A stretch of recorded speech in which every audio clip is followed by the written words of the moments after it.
Baik, bismillahirrahmanirrahim. Assalamualaikum warahmatullahi wabarakatuh. Saya ucapkan selamat datang kepada Prof. Nogliani sebagai pengisi pada kelas New Halal kelas 2023 pada pekan hari ini dan para peserta yang berbahagia.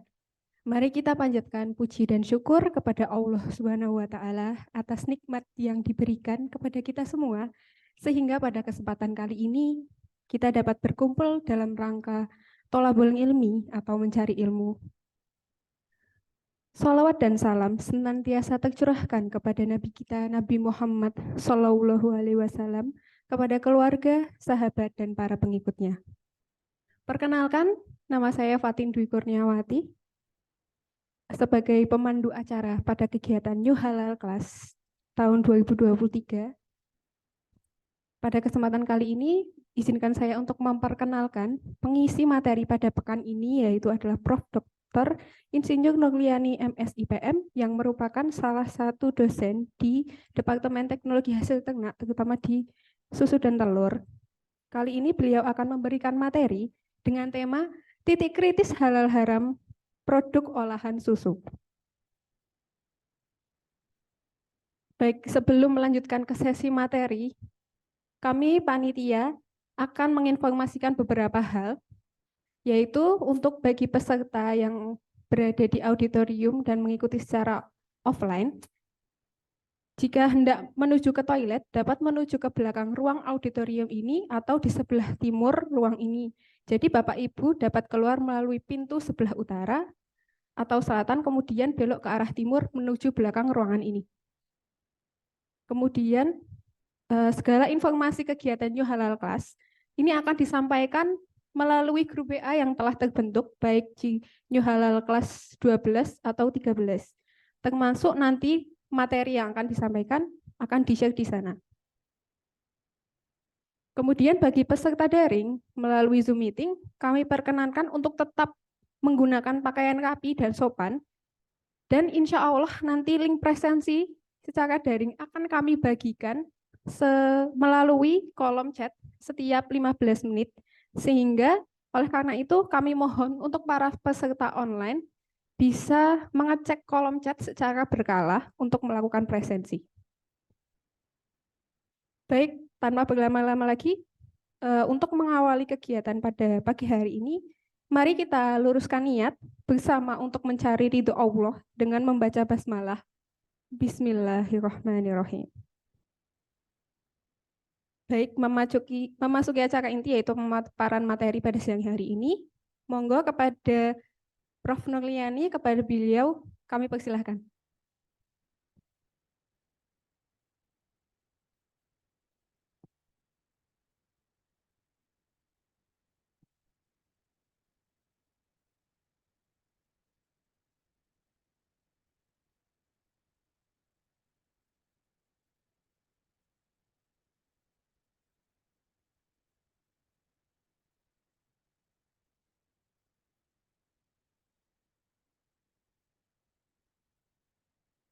Oh ya. Sebelumnya Ibu Bapak hadirin peserta kuliah halal. Ya. Bismillahirrahmanirrahim. Assalamualaikum warahmatullahi wabarakatuh. Baik, tidak perlu berlama-lama, kita langsung aja ke materi. Jadi materi ini sebelum kita menginjak ke titik kritis halal haram pada produk olahan susu, kita lebih baik mengetahui dulu mengenai makanan yang baik ya di dalam Islam ya. Jadi makanan yang baik, yang thayyib itu seperti apa, supaya nanti ada sambungnya. Nggak bisa ya.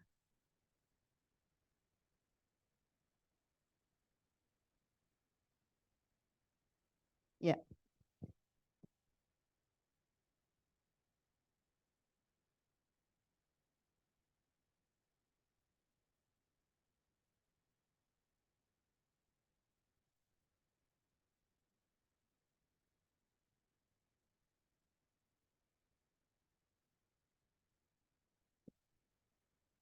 Halaman pertama sebentar.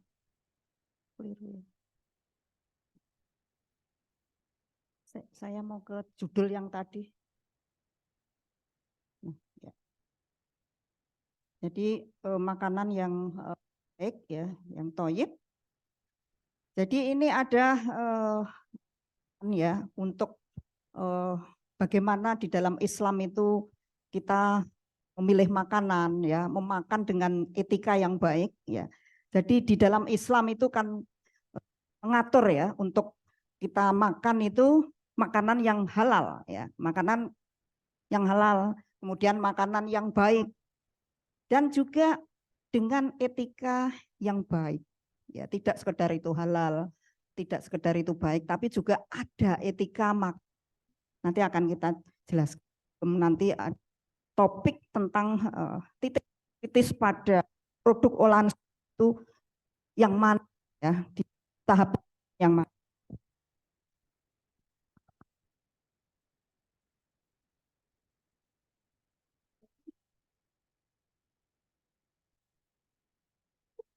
Jadi ini ada suatu istilah you are what you eat. Ya, jadi Anda itu adalah seperti yang Anda makan. Ya. Jadi kalau Anda itu memakan yang baik-baik, maka tubuh kita juga akan sehat, akan baik. Tetapi kalau kita makan yang jelek-jelek, Anda makan yang jelek-jelek, tubuh kita juga akan memberi respon yang jelek atau tidak sehat. Ya. Nah, sehingga supaya kita itu tubuh kita itu merespon baik, ya maka kita harus makan yang baik-baik ya supaya tubuh kita itu sehat ya, tidak mengalami tidak cepat rusak ya. Jadi kita harus memilih makanan yang baik-baik. Nah, ini ada suatu aturan ya di surat Al-Maidah. Ini ada Pak Ustadz Nanung, saya kan bukan ustazah ya. Nanti kalau saya salah bisa dibetulkan oleh Pak Nanung ya. Jadi ini jadi kita diminta untuk makan yang baik ya atau halalan thayyiban ya. Jadi ini ada di surat Al-Maidah ayat 88. Jadi ada aturannya. Jadi ini ada juga ini di Quran surat Al-Baqarah ya ayat 168.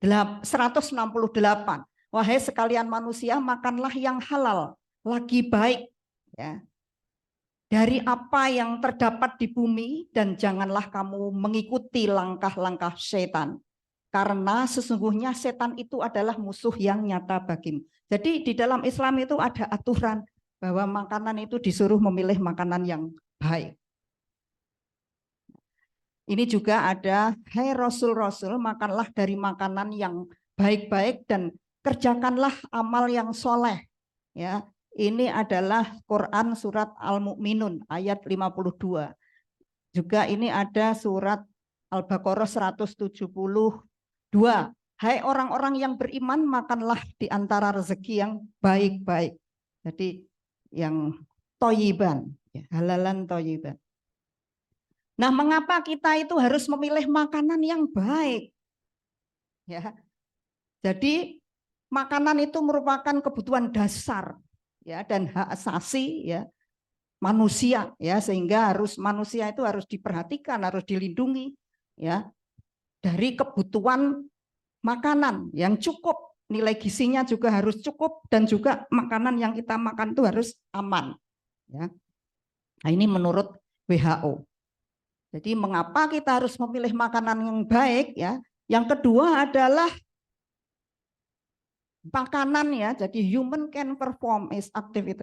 Sehingga kalau kita milih makanan yang baik-baik, maka kita akan bisa menjadi khalifah di bumi, bisa menjalankan ibadah itu dengan baik, tidak lemes, ya, tidak kurang gizi, beribadah juga semangat, ya, bekerja juga semangat, ya. Yang ketiga, kita juga harus memilih ya. Jadi mengapa kita harus memilih makanan yang baik? Kalau kualitas makanan yang kita konsumsi itu baik, ini juga akan menentukan kualitas sumber daya manusia. Ya, kalau makanan tidak berkualitas, tidak cukup gizinya, nah, maka kita juga akan tubuh kita akan menjadi tidak sehat. Nah, untuk meningkatkan kesehatan dan produktivitas dari seseorang itu memerlukan suatu asupan gizi yang cukup, ya. Nah, asupan gizi yang cukup itu diperoleh dari konsumsi makanan yang aman, yang bergizi, yang seimbang, dan yang beragam. Kalau bahasa Indonesia itu AB3 ya, aman, ya, kemudian seimbang, ya, kemudian beragam, ya. Kemudian yang keempat, mengapa kita harus memilih makanan yang baik?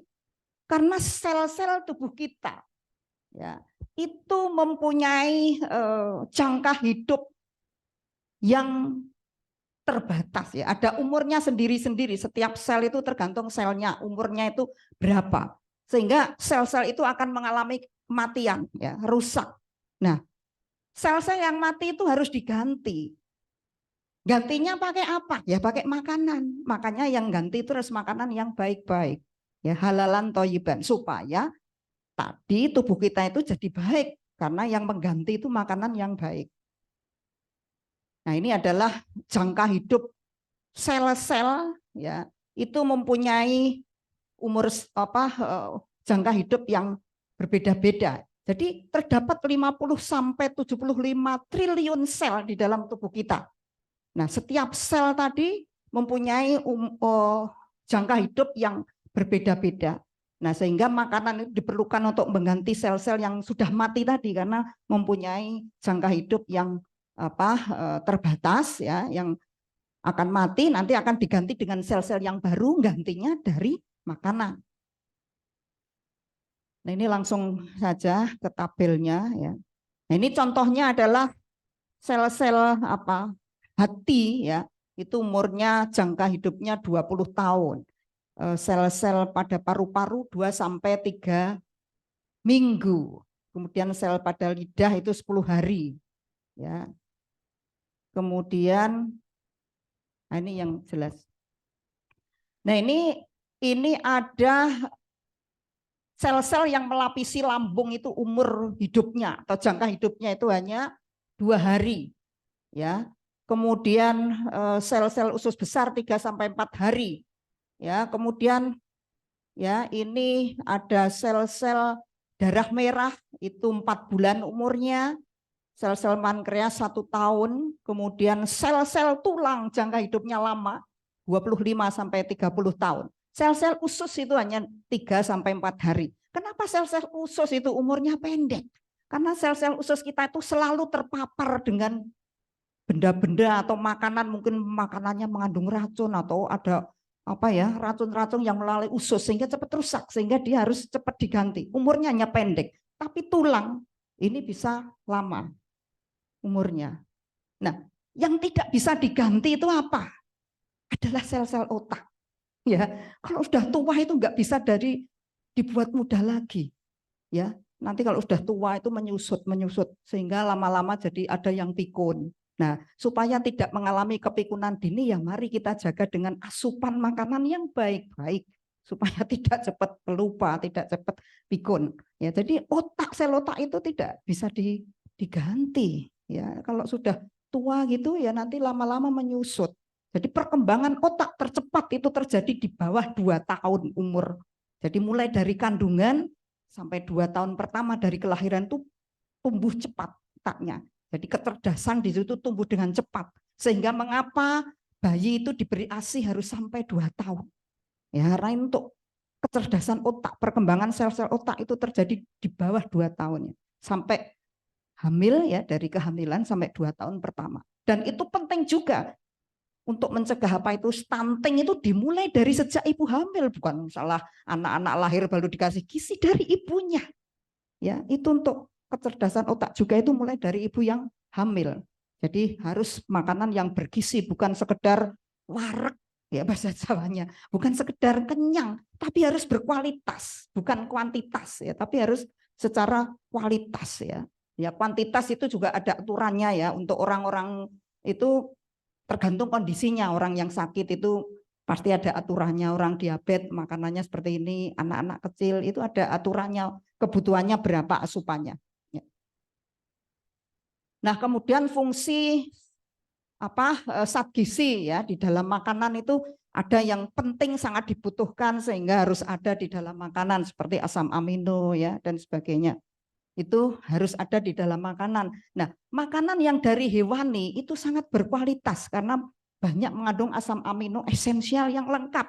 Yang di tumbuhan itu kadang kekurangan. Ya, misalnya susu. Susu kalau dari kambing, dari sapi itu bagus. Nah, kalau susu kedelai itu ada beberapa asam amino yang kurang sehingga kalau untuk pertumbuhan anak kurang optimal. Telur itu bagus karena semua asam amino esensial yang dibutuhkan untuk perkembangan anak-anak supaya tidak stunting itu bagus ada di makanan yang berasal dari hewani, daging, susu, telur. Ya, kalau nabati itu ada beberapa yang kurang sehingga kurang optimal untuk pertumbuhan anak. Karbohidrat ini sebagai sumber energi ini mata kuliah, mata pelajaran SD ya. Nah, protein ini untuk supaya kita bisa tinggi untuk berkembang. Fat, lemak, ya ini untuk cadangan energi bagi tubuh kita. Ya. Tapi makan lemak ini juga harus dibatasi, ya. Kira-kira ya hanya 30% ya, 30% dari kebutuhan intake ya, energi di dalam tubuh kita. Kemudian vitamin. Nah, vitamin ini juga penting karena walaupun kecil kebutuhannya, tapi penting karena untuk membantu proses metabolisme yang menghasilkan energi di dalam tubuh kita. Ya, misalnya contohnya, kalau kita itu makanannya cukup tapi nggak pernah makan sayuran, nggak pernah makan buah-buahan, maka kita akan lemes, ya, kurang fit, kurang sehat. Karena walaupun sedikit itu membantu untuk proses-proses metabolisme yang ada di dalam tubuh sehingga enzim yang bekerja untuk metabolisme itu jadi lancar karena beberapa enzim itu memerlukan vitamin untuk bisa bekerja. Ya, kalau tidak yang membantu nggak lancar kerjanya. Nah, seperti kita itu kalau di rumah tangga itu ada pembantu. Ya sebetulnya itu bisa kerja, ya bosnya itu, majikannya. Tapi kalau ada pembantu itu lebih cepat. Pilot juga ada kopilot. Nah, ini di dalam tubuh kita juga seperti itu. Enzim yang bekerja untuk membuat energi di dalam tubuh kita itu ada yang memerlukan pembantu, ada yang tidak. Nah, yang memerlukan pembantu ini harus ada. Biasanya ini dari vitamin. Vitamin dari buah-buahan, dari sayuran. Nah, sehingga kalau kita makanan zaman dulu 4 sehat 5 sempurna itu ya itu ada sayur, ada buah, ada lauk, ya ada sumber karbohidrat. Nah, mineral. Nah, ini mineral ini juga penting karena mineral ini juga membantu aktivitas enzim tadi yang untuk menghasilkan energi tadi. Ya, ini juga sebagai pembantu selain vitamin. Nah, kalau kurang mineral ini juga enzimnya tadi nggak bisa jalan, nggak bisa bekerja karena beberapa enzim ada yang harus pakai pembantu. Ini mineral. Air. Nah, air ini penting karena air ini melarutkan zat gizi yang ada di tubuh kita supaya bisa berjalan ya. Reaksi di dalam tubuh kita itu berjalan. Nah, per hari 2 sampai 3 liter ya kira-kira. Nah, ini energi yang dari makanan kita itu ada dari karbohidrat, protein dan lemak. Ya. 3 itu yang bisa menghasilkan energi. Alkohol. Nah, ini terkait dengan alkohol.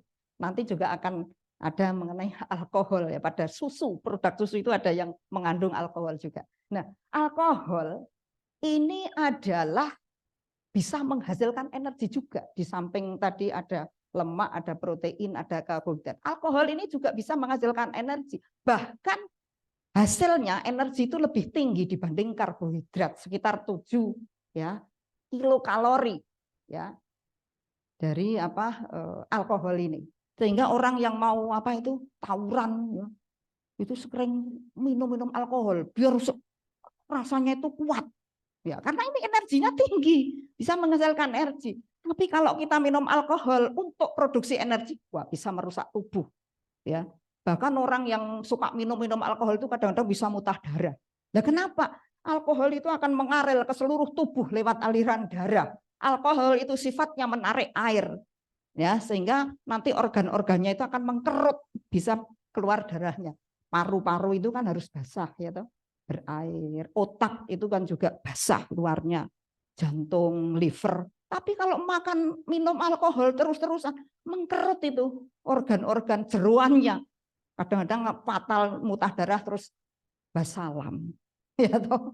Nah, itu karena sifatnya itu kuat, menarik air itu alkohol. Ya, bahaya. Apalagi kalau ibu hamil minum alkohol, bayinya akan cacat nanti lahirnya. Ya, berbahaya, membahayakan janin, ya, merusak janin. Nah, ini bagaimana kita mengkonsumsi makanan?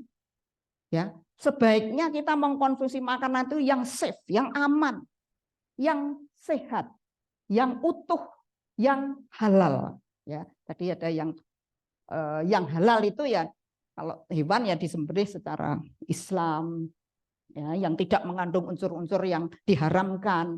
Utuh itu tidak dicampur dengan misalnya daging sapi di komposit, dicampur, dipalsu dengan daging babi. Sehat itu artinya mengandung semua zat gizi yang diperlukan oleh tubuh.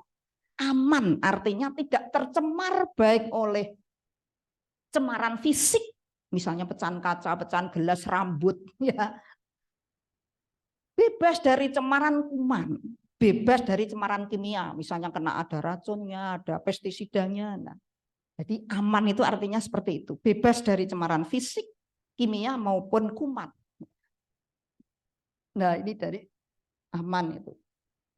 Sehat, ya, itu mengandung berbagai zat gizi yang dibutuhkan tubuh, karbohidrat, protein, lemak, mineral, ya. Dan seimbang. Artinya sesuai dengan kebutuhan tubuh. Nah, ini adalah piramida makanan. Kalau zaman kecil saya dulu di SD itu disampaikan bahwa makanan yang sehat itu 4 sehat 5 sempurna. Yang kelima itu minum susu. Nah, sekarang itu simbolnya berubah jadi tumpeng. Nah, yang bawah sendiri tumpeng. Bentar. Duh, kok sudah sampai sini. Bentar, keliru. Nah,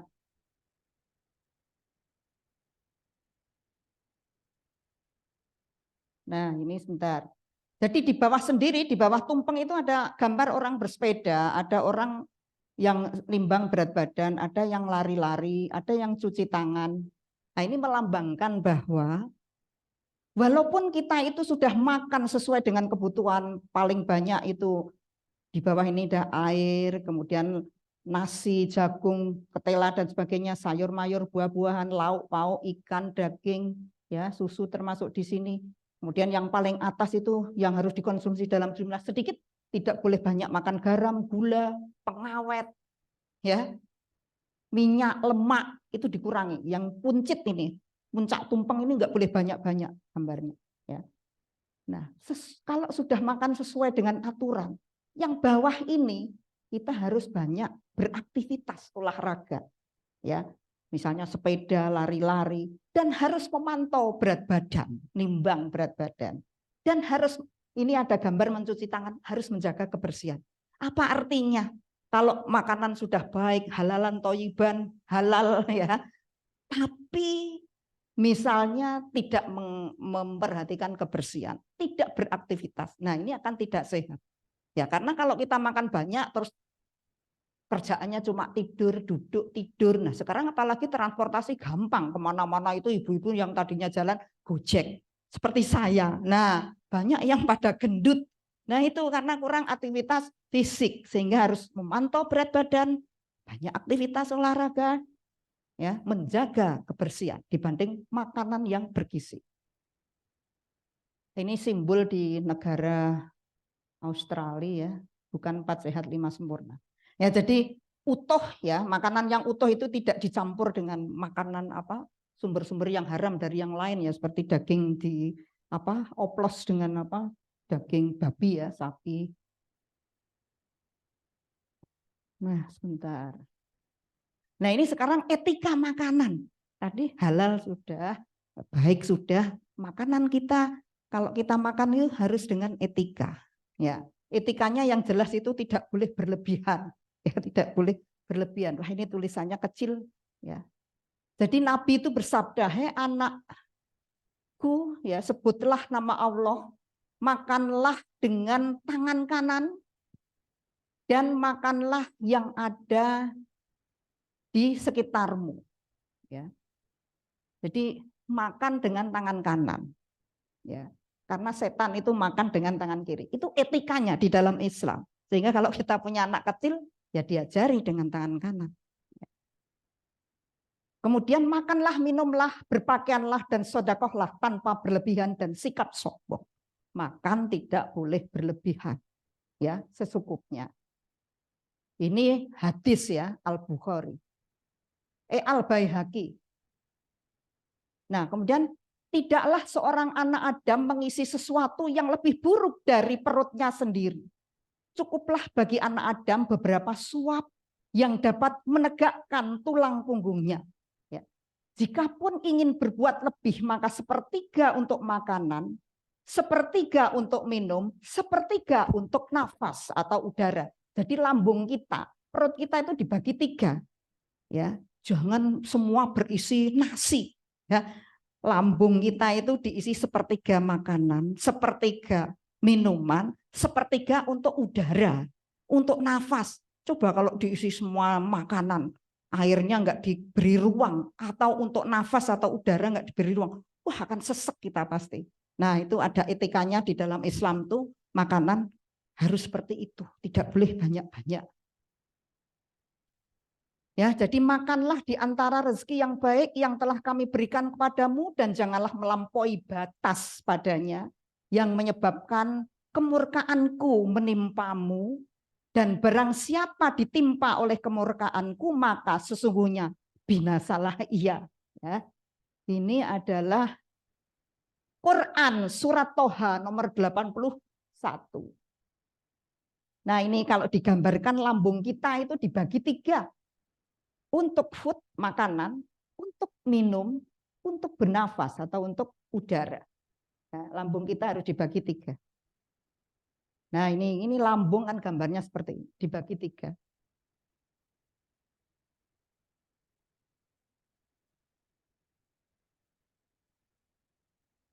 Ini. Jadi kesimpulannya itu,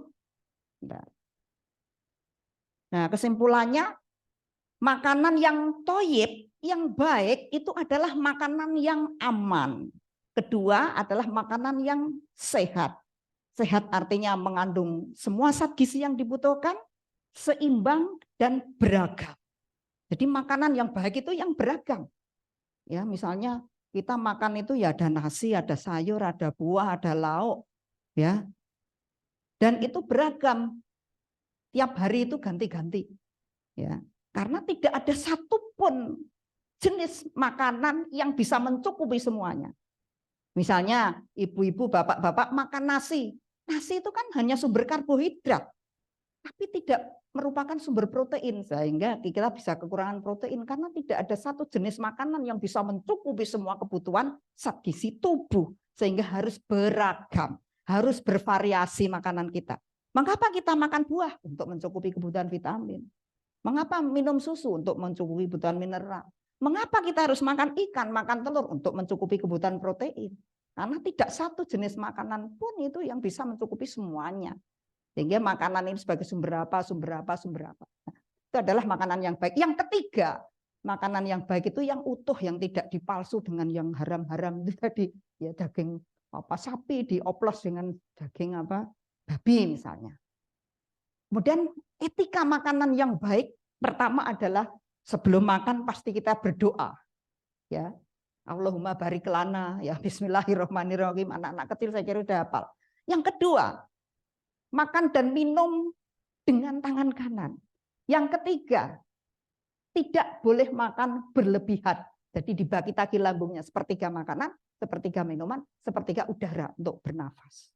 Nah, itu adalah makanan yang baik dan etika dalam makanan menurut Islam. Nah, ini topik yang pertama sudah selesai. Sekarang kita menginjak ke topik yang sesungguhnya.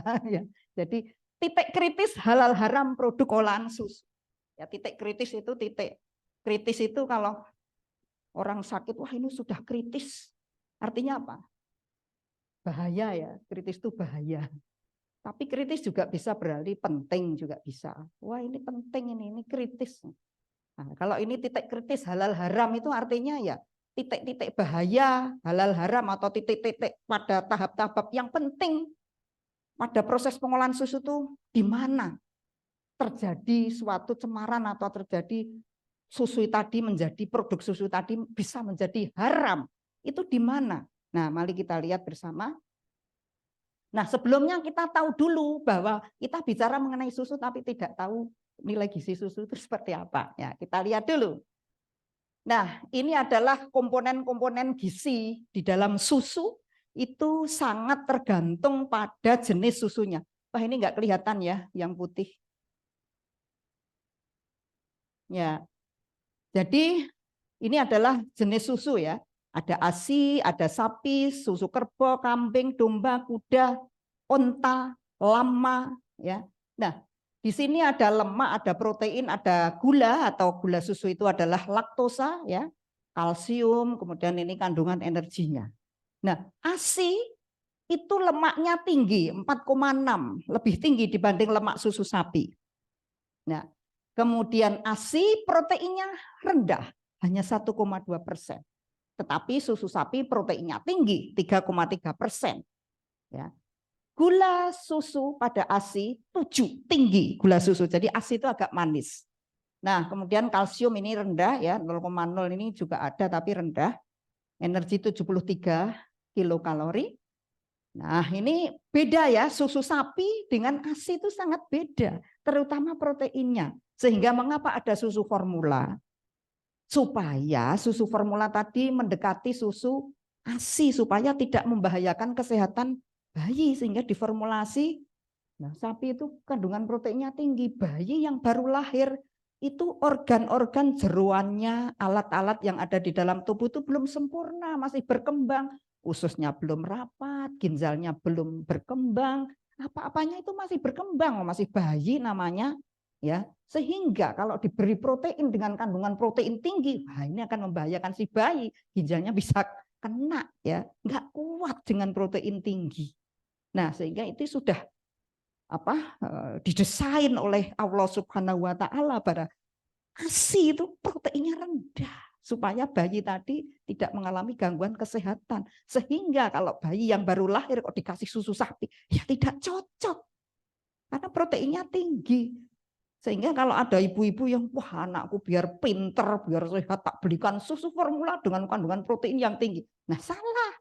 Ya, sehingga harus ada susu formula untuk bayi umur berapa, ada aturannya. Ya toh? Nah tidak sembarangan. Nah sehingga ibu-ibu juga nggak boleh ngirit kalau memberikan susu formula kalau misalnya si ibu tidak memberikan ASI atau ASI-nya tidak keluar atau produksinya rendah. Terpaksa harus beli susu formula.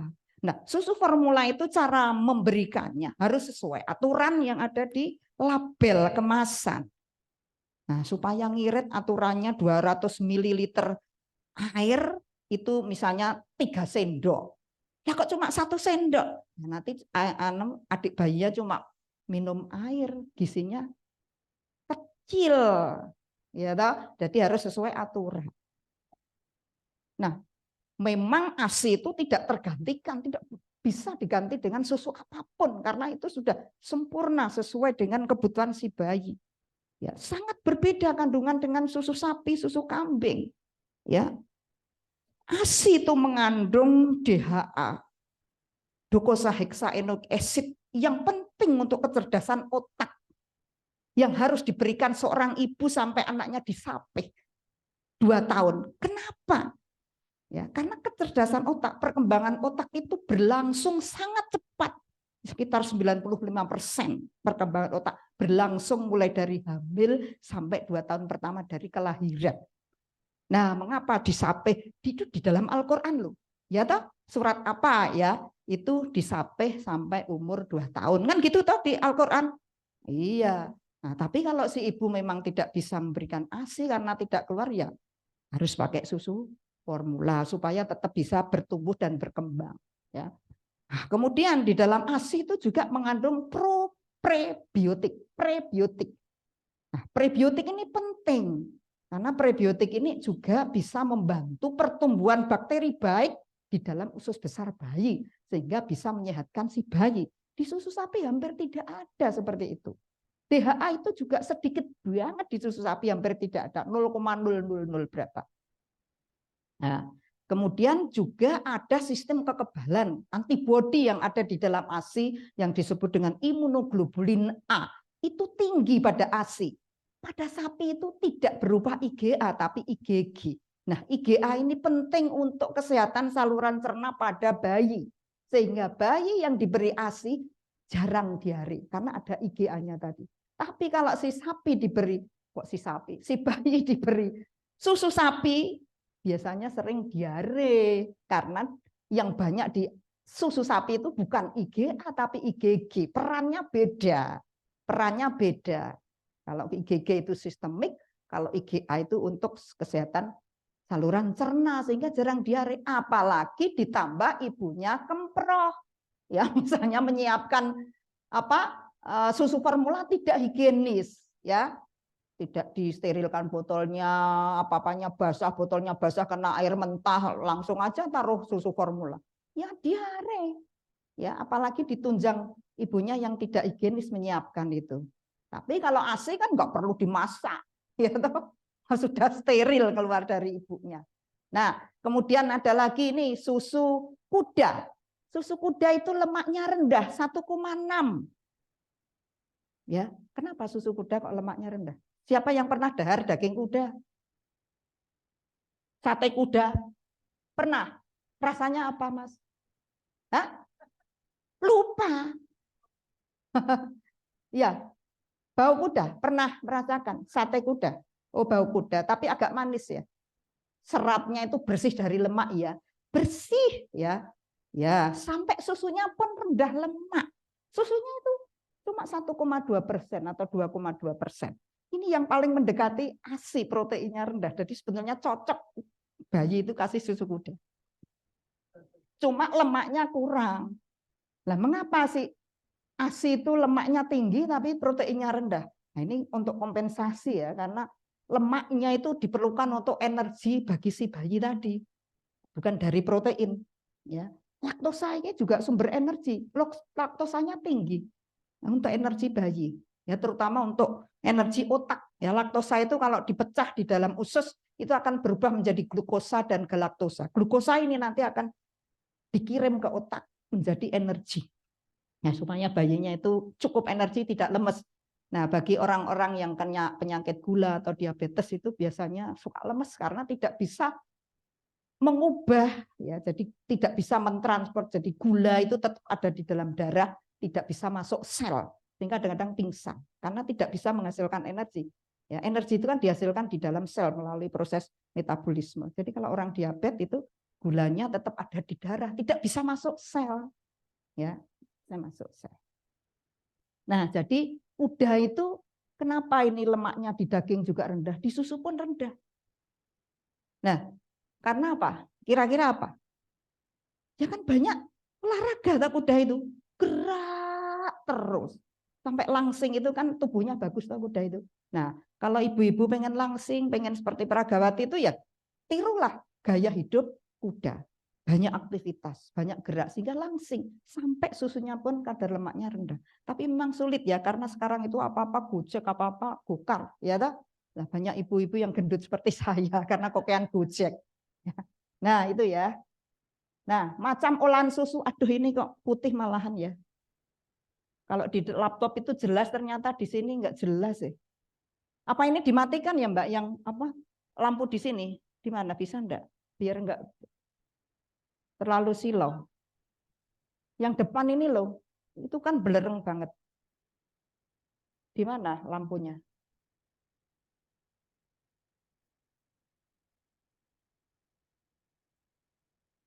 Yang depan.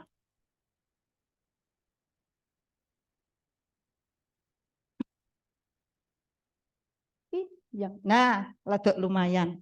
Ya, sudah Mbak.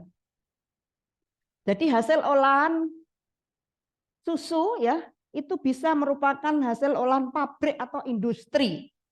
Ya, nah kalau hasil dari pabrik, nah itu biasanya menggunakan alat-alat yang modern, ya, alat-alat yang mahal, teknologi juga tinggi, skalanya juga besar, produksinya besar, ya.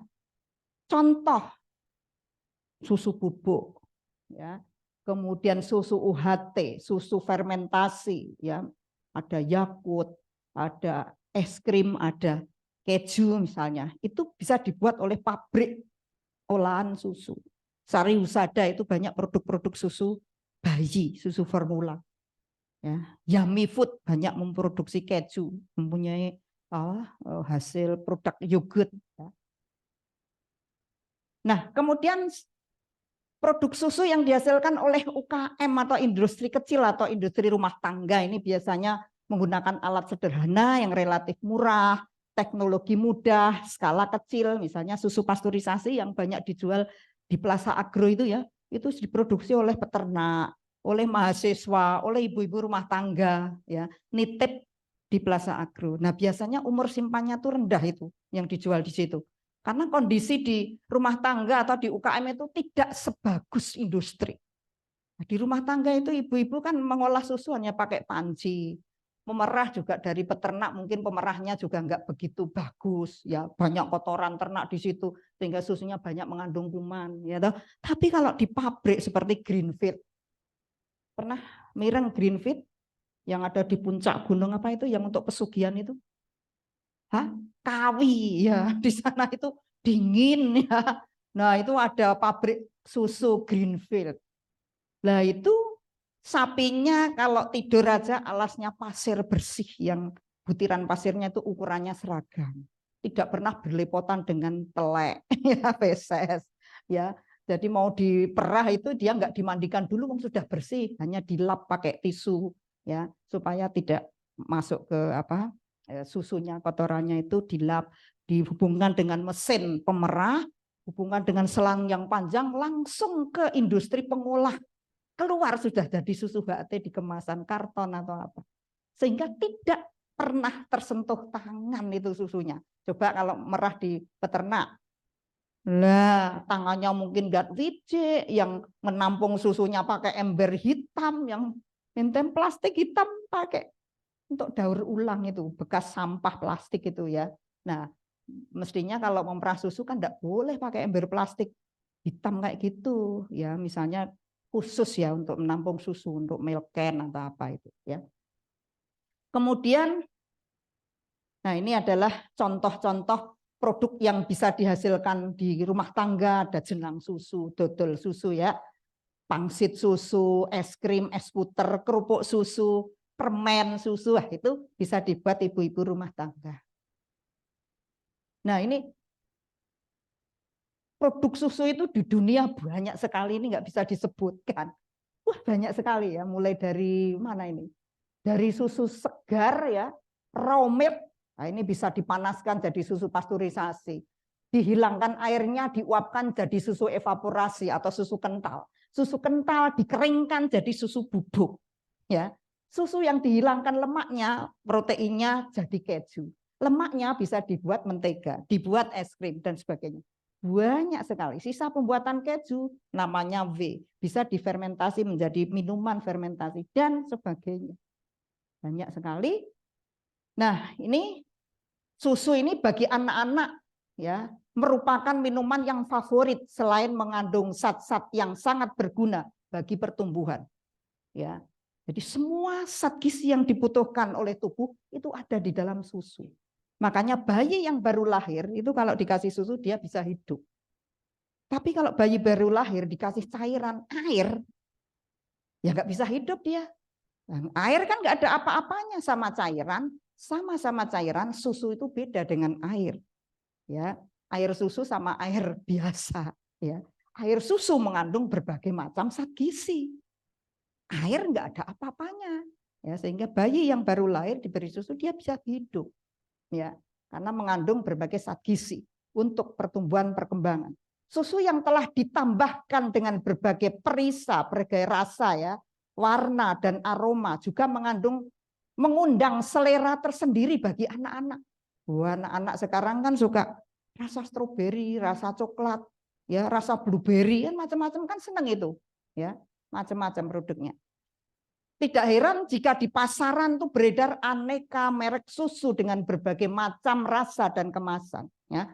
Masing-masing produk susu menawarkan berbagai keunggulan, mulai dari mengandung prebiotik untuk kesehatan pencernaan, mengandung asam lemak, kemudian untuk kecerdasan, bebas dari gula tambahan yang menyebabkan kegemukan dan sebagainya. Jadi itu iklan. Iklan ada susu rendah lemak, susu prebiotik, susu probiotik, susu mengandung DHA, wah macam-macam itu iklannya. Ya, nah itu menarik, ya menarik. Nah kemudian satu hal yang harus dicermati, susu yang beredar di pasaran saat ini kebanyakan adalah dalam bentuk olahan atau susu formula. Nah, artinya susu tersebut sudah mengalami pencampuran dengan bahan-bahan lain sesuai dengan formula yang diinginkan. Ada minum enggak ya?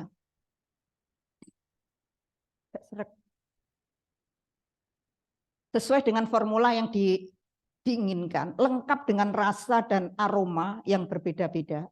Ada yang rasa coklat dan sebagainya. Ya, tolong dibukakan deh. Saya suka enggak kuat ya. Ya, makasih. Bentar tak minum dulu.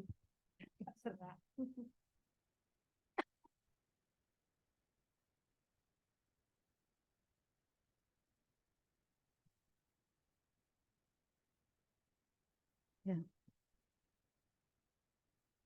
Nah, proses pengolahan dan penambahan itulah yang membuat susu yang pada awalnya halal bisa menjadi produk yang harus dicermati kehalalannya karena menggunakan bahan tambahan dan bahan penolong yang belum tentu halal. Nah, ini yang perlu dicermati.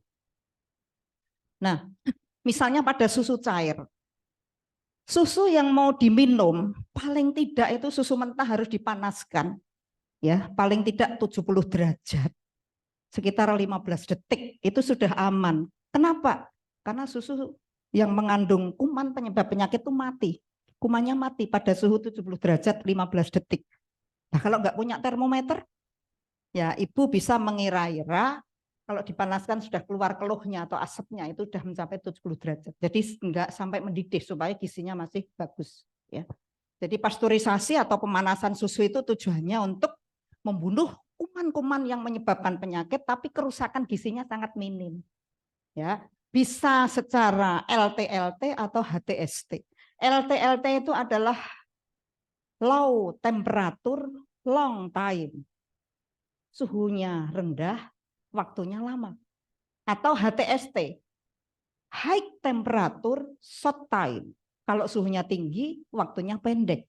Nah, waktunya pendek itu 70 derajat, 15 detik. Kalau LTLT 63 derajat, 30 menit. Nah, itu bisa seperti itu.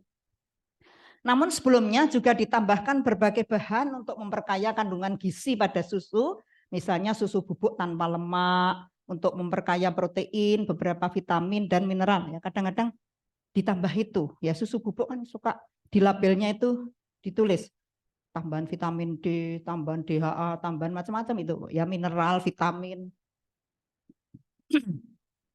Nah, tadi susu cair. Nah, sekarang susu bubuk. Pada pembuatan susu bubuk, prosesnya lebih kompleks.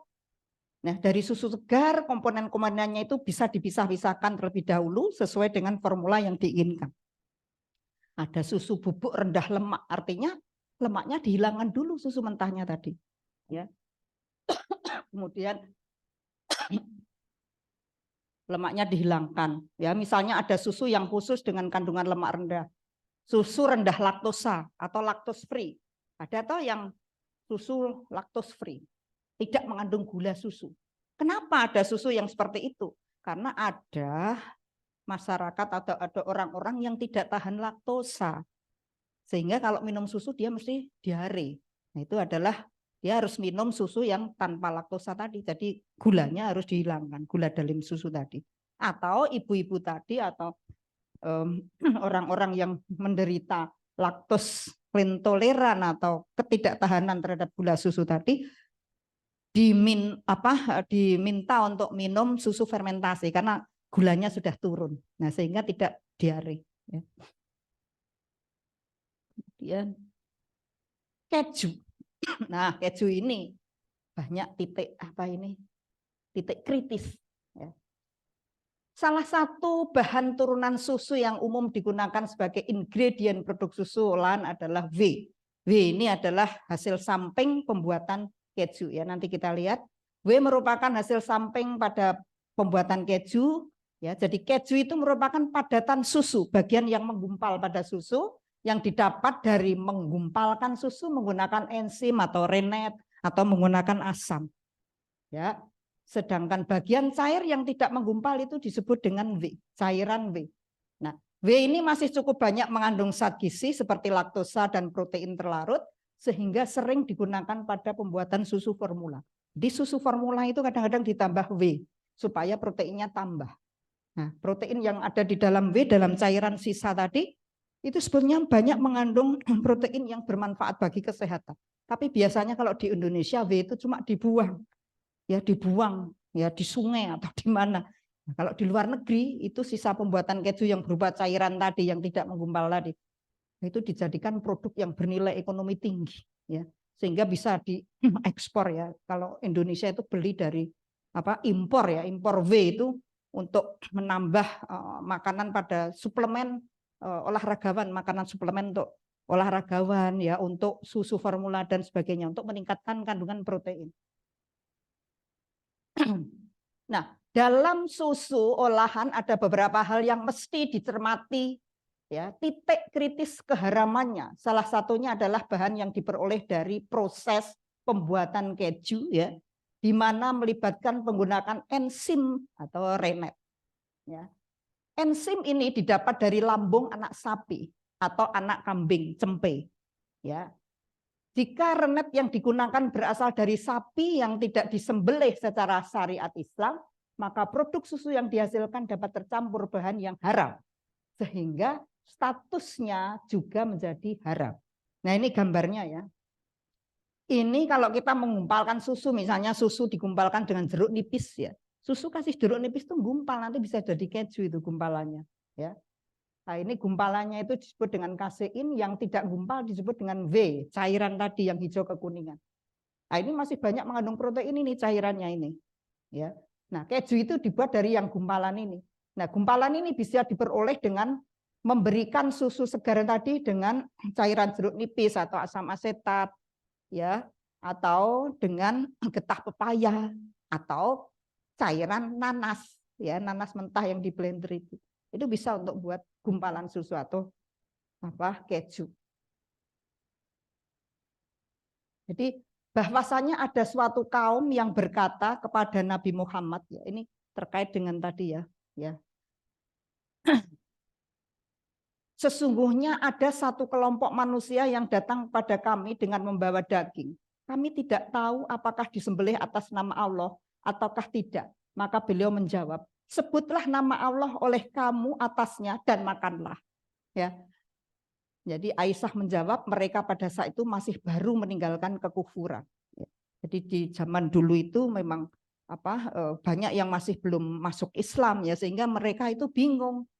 Dia itu memperoleh daging tapi nggak tahu ini cara nyembelihnya dengan menyebut nama Allah atau tidak. Nah, kemudian dihadapkan ke Rasulullah, sebutlah nama Allah sebelum makan, karena kan nggak tahu. Nah, ini juga bisa berlaku kalau kita misalnya membeli ayam di pasar. Kita gimana mau menelusurnya ayam tadi disembelih dengan membaca bismillah atau tidak? Kan susah kayak gitu. Ya udah, bismillah saja sewaktu mau makan. Nah, terkait dengan keju ini tadi, di samping kita juga harus hati-hati dalam mencermati keju ini halal atau tidak, ya. Nah, kalau kita memang tidak ngerti rennet tadi dihasilkan misalnya oleh rennet babi misalnya. Nah, itu kan kita nggak tahu juga. Nah, tapi kan biasanya seperti itu, produk itu kan ada sertifikat atau kehalalan ya, ada capnya halal MUI itu kan. Nah, itu harus dicek halal apa haram. Nah, seperti itu. Tapi kalau seperti daging itu kita nggak ngerti ya bismillah saja. Nah, kemudian es krim. Nah, kalau keju tadi itu bahan penggumpalnya yang perlu dikritisi, yang perlu dicermati. Ini reletnya dari mana? Karena penggumpal susu itu bisa berasal dari babi, bisa dari ayam, bisa dari sapi, bisa dari kambing. Ya, jadi pankreas babi atau lambung babi itu bisa menghasilkan enzim yang bisa menggumpalkan susu. Ya, sapi juga asalnya memang itu dari pedet, ya, dari cempe itu bisa menggumpalkan susu. Itu diambil dari usus keempat. Usus sapi, usus pedet atau usus kambing yang perut keempat, usus keempat yang halus. Kalau kita beli baceman itu babat halus. Nah, itu permukaannya licin, itu banyak mengandung enzim yang bisa menggumpalkan susu. Nah, kalau itu enzimnya itu berasal dari babi, nah itu yang perlu diwaspadai yang untuk menggumpalkan susu. Pankreas yang menghasilkan enzim yang dicurahkan usus halus itu, pankreas itu juga mengandung enzim tripsin.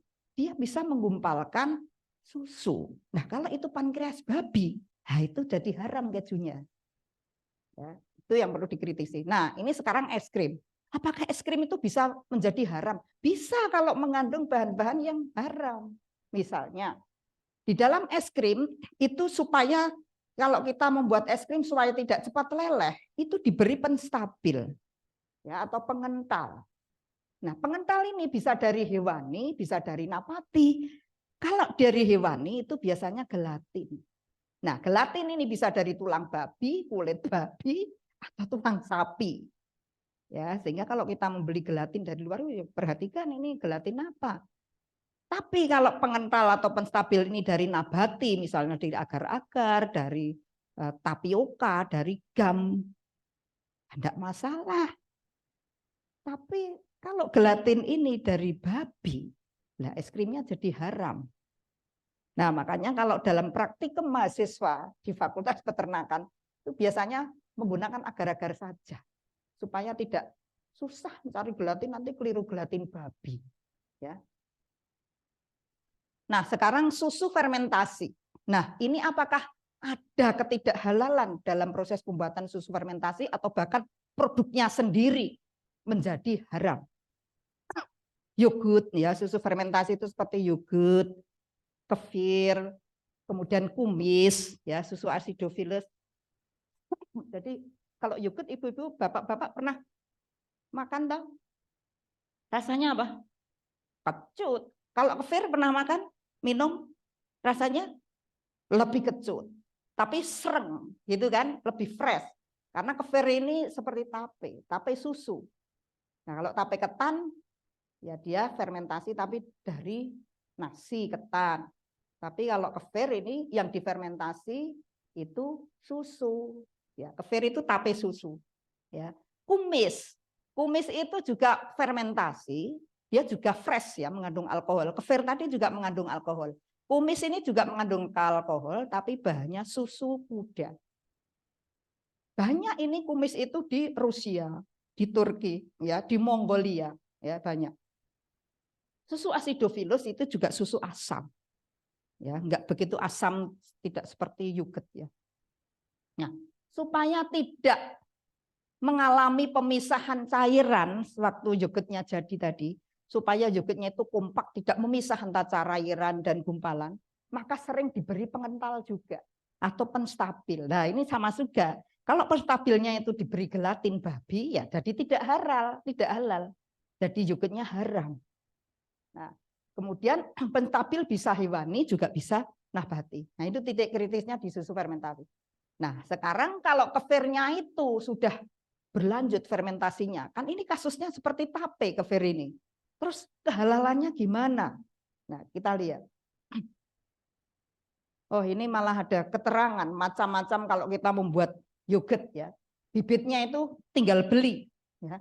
Ada sasetan ya, atau beli yogurt yang sudah jadi ya, ditambahkan ke susu segar yang sudah dipasteurisasi, dipanaskan, nanti akan menjadi yogurt. Kalau yogurt yang kita beli ini benar-benar bakterinya masih hidup, tapi kalau yogurtnya sudah disterilkan ya nggak akan jadi yogurt kalau kita beli ini ditambahkan ke susu. Ya prinsip membuat yogurt itu kan kalau kita membeli yogurt yang sudah jadi, bisa dipindah ke susu yang kita panaskan, nanti menjadi yogurt, itu artinya yogurt yang kita beli itu benar. Artinya masih bagus, masih menyehatkan. Kita minum yogurt itu kan tujuannya kan supaya saluran cerna kita tuh sehat. Yang berasal dari bakteri-bakteri yang masih hidup di dalam yogurt itu. Karena bakterinya kan bakteri baik, bukan bakteri jahat. Sehingga menyehatkan saluran cerna. Sehingga kalau yogurt yang kita beli itu bakterinya sudah dimatikan, sudah disterilkan oleh produsennya, oleh pabriknya supaya awet. Kalau disterilkan kan awet, di toko nggak rusak-rusak. Tapi kalau kita jadikan yogurt berikutnya, ya dipindah ke susu kan nggak akan jadi, bakterinya mati. Nah, yang baik itu adalah yang bakterinya masih hidup, kumannya masih hidup. Ya, karena tujuan kita minum susu fermentasi kan supaya kumannya yang baik itu masih hidup, supaya saluran cerna kita itu pH-nya turun. Ya, jadi saluran cerna kita dari sehat, tidak sembelit, ya, buang air besar itu lancar, ya. Tubuh kita jadi sehat karena kuman-kuman yang baik tadi bisa menghasilkan suatu zat-zat yang bisa meningkatkan sistem imun di dalam tubuh kita. Ya. Jadi kalau saluran cerna kita itu pH-nya turun karena kita minum susu fermentasi, maka akan sehat. Ya. Apalagi kalau kita habis infeksi diterapi dengan antibiotik.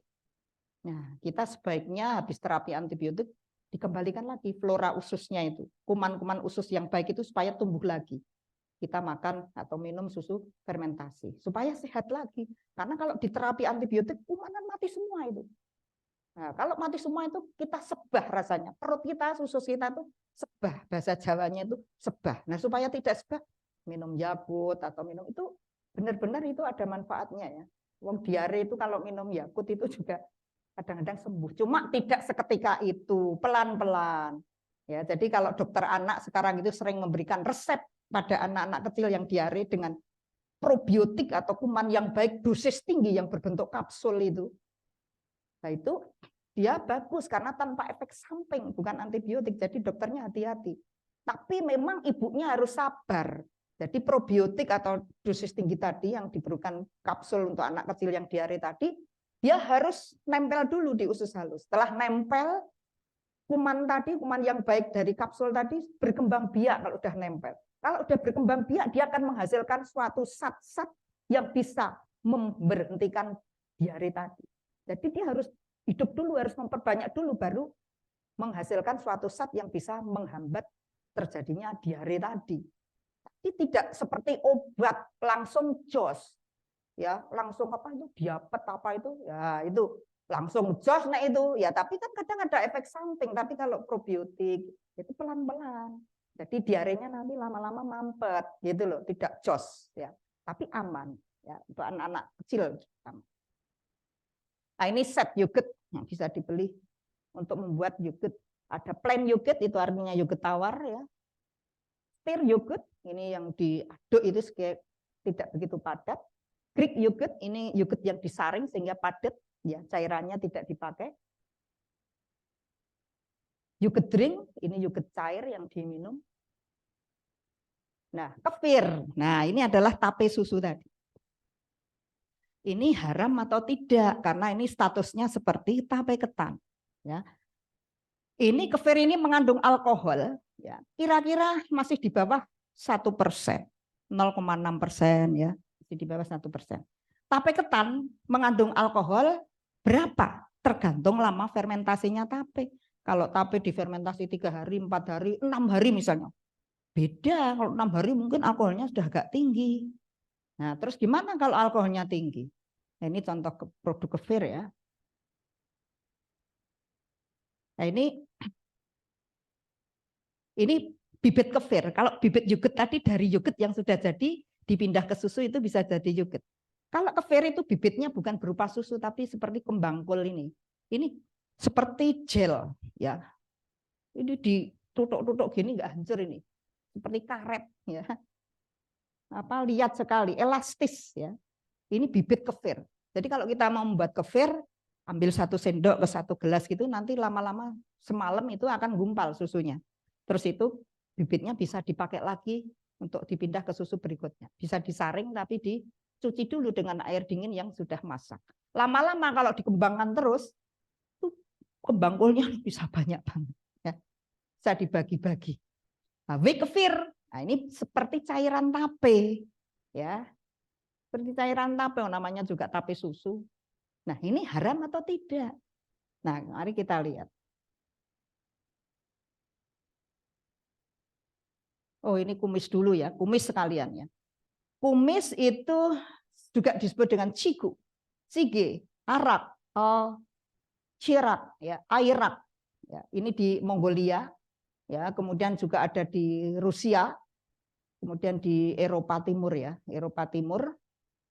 Nah, di Turki ini sebagai minuman tradisional, ya, sehingga sering disebut dengan Turkistan Gosa. Nah, kandungan alkohol pada kumis yang berasal dari susu kuda ya, itu 0,6 sampai 3% alkoholnya. Ya. Di samping itu juga mengandung karbon dioksida sehingga ada busanya. Ya, ada busanya. Nah, ini di Mongolia ini. Diperah kudanya, ya, ini diminum anak-anak. Mau dibuat apa? Kumis juga bisa, ya, atau mungkin dipasteurisasi. Tapi di daerah Parangtritis itu kan banyak yang punya kuda ya untuk bendi. Nah, kadang-kadang kalau kudanya melahirkan itu anak yang punya kuda itu kadang-kadang minum susu kuda mentah itu loh yang diperah. Diminum dia nggak akan diare dia. Kenapa? Karena kuda itu susu kudanya banyak mengandung antibakteri. Tapi tidak disarankan loh kalau minum susu kuda itu mentah, baiknya dipanaskan. Tapi itu sebagai bukti bahwa minum susu kuda yang mentah itu tidak diare karena di dalam susu kuda sendiri itu mengandung antibakteri yang tinggi yang disebut dengan lisosin. Ya. Nah, susu sapi sedikit, sehingga jangan spekulasi minum susu sapi mentah. Ya. Nah, ini adalah kandungan kumis. Kumis yang mengandung alkohol 1%, 1,8, 1,8 sampai 1,23. Nah, ini kumis yang artinya lemah ya, lemah itu alkoholnya itu rendah. Kalau difermentasi lebih lama, ini sedang ya alkoholnya, strong. Nah, ini alkoholnya lebih tinggi. Ini lama fermentasinya lebih lama, beberapa hari. Ya. Tape, kadar alkohol tape bervariasi dan meningkat pada hari-hari fermentasinya. Nah, fermentasi hari pertama, tape itu alkoholnya 1,7%. Hari kedua 3,3%. Hasil analisis ya menurut Yulianti ini menunjukkan bahwa kandungan alkohol tape pada fermentasi hari ke-6 itu sudah tinggi, 6,9%. Ini dari tape singkong. 8,94% tape ketan hitam dan bahkan 11% ini pada tape beras. Ya, jadi tergantung lama fermentasi, semakin lama itu cairannya nanti semakin banyak dan semakin alkoholis, ngesrong. Nah, itu bagaimana statusnya? Kalau seperti itu haram atau tidak? Nah, ulama itu mengharamkan minuman keras dari kelompok bir yang berkadar alkoholnya hanya 3,5%. Lah, tapi tadi bisa 11% itu terus gimana? Ya. Jadi bir yang hanya mengandung 3,5% saja atau bahkan lebih rendah dari itu, ya. Tapi statusnya haram. Kok bisa? Nah, sekarang karena kadar alkoholnya melebihi bir, apakah kemudian tape itu haram dimakan? Jawabannya itu tidak haram tape itu. Karena keharaman itu kan tidak ditentukan oleh alkohol, kandungan alkohol. Coba durian itu jangan mengandung alkohol loh ya, tapi kan tidak haram. Ya, zaman dulu itu kan nggak kenal alkohol, zaman dulu itu homer, artinya kan yang memabukkan, yang bisa memabukkan walaupun sedikit itu adalah haram. Bir itu walaupun 0% alkohol itu memabukkan, sehingga bir itu walaupun rendah alkoholnya haram. Nah, hukum halal haram ternyata tidak dikaitkan dengan keberadaan senyawa alkoholnya, namun keberadaan sifat atau efek homernya, alias efek memabukkannya. Ya, jadi mengapa demikian? Karena sesungguhnya tidak pernah ada ayat di dalam Al-Quran yang menyatakan bahwa alkohol itu haram. Ya, alkohol itu di buah-buahan juga ada. Ya. Bahkan istilah alkohol di masa Nabi belum dikenal. Dalil yang ada adalah dalil tentang pengharaman khamr. Ya. Oleh karena itu tidak ada dalil pengharaman alkohol, maka tidak tepat jika memfatwakan halal haram dikaitkan dengan keberadaan alkoholnya. Jika senyawa alkohol itu haram, maka akan ada banyak buah-buahan yang haram. Padahal para ulama sepakat dengan kehalalan buah-buahan. Ya, contohnya durian, sirsat, nangka, cempedak, ya, itu bisa mengandung alkohol di atas 3% ya, cempedak masak. Pernah disebutkan bahwa buah yang sangat masak dan jatuh dari pohon bisa mengandung etanol atau etil alkohol 4,5%. Nah, dalil yang ada adalah firman Allah tentang pengharaman khamr, bukan pengharaman alkohol. Jadi ini, wahai orang-orang yang beriman, sesungguhnya khamr atau minuman keras, berjudi, berkorban untuk berhala, dan mengundi nasib dengan anak panah adalah perbuatan keji dan termasuk perbuatan setan. Maka jauhilah perbuatan-perbuatan itu agar kamu beruntung. Ini Al-Maidah. Ya. Nah, kemudian dari Ibnu Umar bahwa Nabi pernah bersabda, setiap minuman yang memabukkan itu khamr. Dan setiap minuman yang memabukkan itu haram. Nah, ini dari HR jamaah ya, kecuali Bukhari dan Ibnu Majah ya. Kemudian dari Ibnu Abbas ya, bersabda, setiap minuman yang menutupi akal atau memabukkan disebut khamr. Dan setiap minuman yang memabukkan hukumnya haram. Maka menjadi sangat jelas bahwa yang diharamkan adalah segala makanan atau minuman yang bisa menutup akal pikiran alias memabukkan saat dikonsumsi. Oleh sebab itu, para ulama sepakat pertama adalah tentang tape ya. Padatan tape hukumnya halal karena tidak memiliki efek khamr alias tidak memabukkan. Cairan tape atau cairan tape susu tadi ya, itu hukumnya haram karena memiliki efek khamr alias memabukkan. Ya, jadi tape itu kalau difermentasi lama ya dari beras itu bisa menghasilkan kadar alkohol sampai 40% yang disebut dengan ciu. Ya, ciu bekonang yang untuk mabuk-mabuk itu bisa 40%. Memabukkan itu. Ya.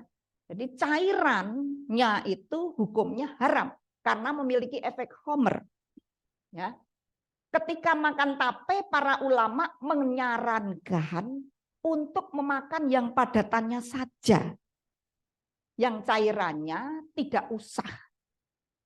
Nah, gimana kalau cairannya ada yang menempel di padatannya? Ya enggak masalah, ditolerir itu. Seperti kalau darah itu adalah haram. Nah, daging kadang-kadang ketempelan darah sedikit, ya enggak apa-apa. Ya.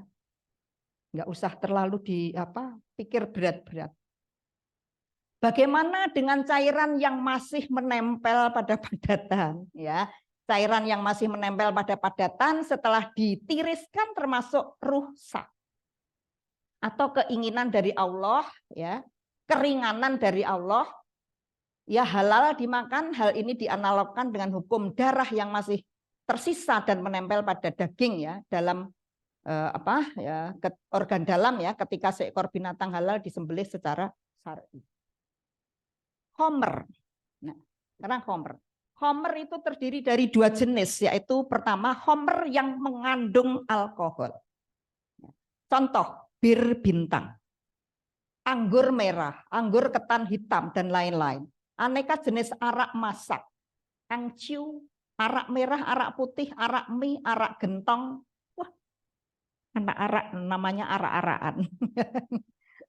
Aneka bahan roti beralkohol, ya rum, esen beralkohol, beraneka cairan yang mengandung alkohol dan keluarganya seperti metanol, etanol, butanol, spiritus, propanol, serta produk-produk lain seperti kis, kemudian brandy, spirit, wine, nah ini adalah haram. Ya, khamr ada dua jenis. Pertama, khamr yang mengandung alkohol. Yang kedua, khamr yang tidak mengandung alkohol. Contohnya adalah ganja. Ganja itu khamr. Ya. Jadi hilang akal. Morfin, opium, marijuana, sabu-sabu, ekstasi, serta beraneka jenis obat yang tergolong psikotropika. Psikotropika ini termasuk mukhadirat dan masuk dalam golongan al-khamr. Seluruh produk tersebut di atas mengakibatkan mabuk atau tidak sadarkan diri. Walaupun ini tidak mengandung alkohol. Tapi memabukkan. Nah, ini yang disebut dengan khamr. Jadi khamr bisa mengandung alkohol, bisa tidak. Yang jelas memabukkan. Khamr pasti 100% haram. Diminum sedikit pun tetap haram. Bagaimana dengan bir yang kandungan alkoholnya sangat sedikit atau bahkan 0% sekalipun? Jawabannya 100% haram. Nah, MUI pusat menghukumi bir 0% alkohol tetap haram. Karena kedua jenis produk tersebut memenuhi salah satu kaidah fikih dalam penetapan hukum haram. Ya. Pertama, al-hukmu yadluru ma'al ilahti. Ya. Hukum itu ditetapkan karena ada sebab. Karena beberapa pihak melaporkan bahwa ternyata ketika mengkonsumsi bir 0% alkohol, tetap merasa mabuk. Maka kedua jenis produk tersebut akhirnya dihukumi haram. Dua, al-wasilatu ila haramun haram. Segala sesuatu yang menyerupai suatu produk haram, maka dihukumi haram. Oleh sebab itu, pengimitasian pada produk haram atau bir menjadikan kedua jenis produk tersebut dihukumi haram. Nah, bagaimana hukum arak roti atau rum yang dicampur dalam roti? Itu di apa itu yang roti dari Manado itu sering dikasih apa rum? Apa itu yang dari Manado itu? Ah, itu ya. Itu sering dikasih rum. Sehingga kalau yang muslim kalau pergi ke Manado itu pesen yang tidak mengandung rum. Rum haram. Jadi ketika ditambahkan ke produk makanan, maka makanan itu menjadi haram. Kadar alkohol rum bisa mencapai, bisa minimal 40% ya, karena memiliki efek khamr atau memabukkan ketika dikonsumsi dalam jumlah banyak, maka penambahan minuman keras ini di dalam campuran adonan roti maupun es krim hukumnya haram. Kemudian bagaimana hukum brem? Nah, brem itu ada dua, bremadion dan brem Bali. Brem Bali itu padat, bremadion itu padat, brem Bali itu minuman cair. Nah, bremadion itu hukumnya halal. Bremadion adalah makanan tradisional khas Jawa Timur. Bentuknya padat, berwarna krem, kekuningan, manis dengan sedikit asam. Makanan ini dibuat dari air tape, namun sama sekali tidak memabukkan. Karena tidak memabukkan, bremadion halal dikonsumsi. Brem Bali hukumnya haram. Minuman brem Bali berbeda dengan bremadion. Minuman tradisional khas Pulau Bali ini memiliki efek memabukkan. Karena memabukkan maka brem Bali haram dikonsumsi. Nah, kemudian itu tadi terkait dengan tape susu, tape ketan dan sebagainya. Nah, kemudian produk susu yang lain, mentega atau butter. Di mana titik kritisnya? Butter itu bahannya berasal dari lemak, dari krim. Jadi susu dipisahkan dengan krim separator itu akan memisahkan antara skim dan krim. Krim itu adalah bagian susu yang kaya akan lemak. Nah, lemak ini, krim ini bisa dijadikan mentega. Nah, apakah mentega itu ada yang haram? Nah, mentega itu bisa dibuat dari krim tawar atau krim yang difermentasi. Jadi kalau krimnya itu difermentasi dengan kuman baik, tapi ditumbuhkan dengan media yang tidak halal, nah itu nanti krimnya juga bisa jadi tidak halal. Ya, ini alat memisahkan krim. Nah, ini pembuatan mentega dengan sederhana itu bisa dibuat dengan blender ya, atau dengan uliran itu, atau dengan alat yang disebut dengan cream churner ya, dengan churner melalui proses churning, buat ditumbuk-tumbukkan itu lemaknya supaya menggumpal, jadi lemaknya bisa menyatu jadi mentega. Nah, kemudian bahan-bahan yang ditambahkan lain pada susu itu harus pula dicermati, yaitu penggunaan vitamin, mineral, asam amino, dan flavor. Ya, kadang-kadang susu kan ditambah bahan tambahan seperti itu. Itu harus dicermati dari mana asalnya. Sumber vitamin ini bisa dari hewan, tumbuhan, ya, atau sintetik kimia atau produk mikrobial. Bila dari hewan, tentu harus dilihat jenis hewannya apa dan penyembelihannya bagaimana. Jika dari produk mikrobia, maka harus dilihat media yang digunakan untuk pertumbuhan mikrobianya tadi. Apakah berasal dari bahan yang halal atau yang haram. Nah, supaya tidak mencemari produk susu sehingga produk susu bisa berubah status menjadi haram. Nah, beberapa vitamin itu bersifat kurang stabil di dalam proses pengolahan sehingga perlu dilapisi atau di coating. Ya. Jadi vitamin A itu kan kalau diproses dengan pemanasan dia rusak. Nah, sehingga pada susu bubuk itu kadang-kadang kan ditambah vitamin A setelah proses susu bubuk selesai. Karena kalau proses susu bubuk itu dipanaskan tinggi, itu vitamin A dalam susu pasti rusak. Sehingga setelah jadi susu bubuk dia ditambah vitamin A. Nah, supaya tidak rusak. Nah, kadang-kadang vitamin yang tidak stabil itu di-coating atau dilapisi supaya dia tahan dengan panas. Nah, bahan coatingnya ini yang perlu diwaspadai. Jadi bahan pelapis atau bahan coating dapat berupa gelatin. Ya, ataupun bahan asal tumbuhan seperti gam Arab. Jika bahan pelapis tersebut dari gelatin, perlu diperjelas juga asal gelatin ini dari tulang babi atau dari kulit babi atau dari kulit sapi atau tulang sapi atau tulang babi.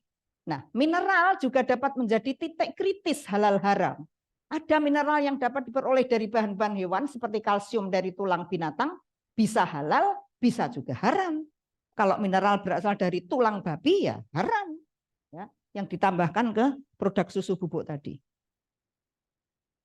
Demikian juga dengan asam amino, bisa berasal dari hewan, tumbuhan ataupun produk mikrobia atau kuman. Ya.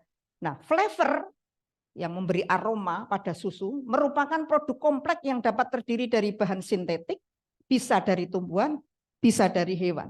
Dan produk mikrobial dari kuman ini yang perlu dipastikan kehalalannya. Nah, kesimpulannya dengan banyaknya titik kritis kehalalan susu agar konsumen lebih cermat dalam memilih produk susu yang dibeli.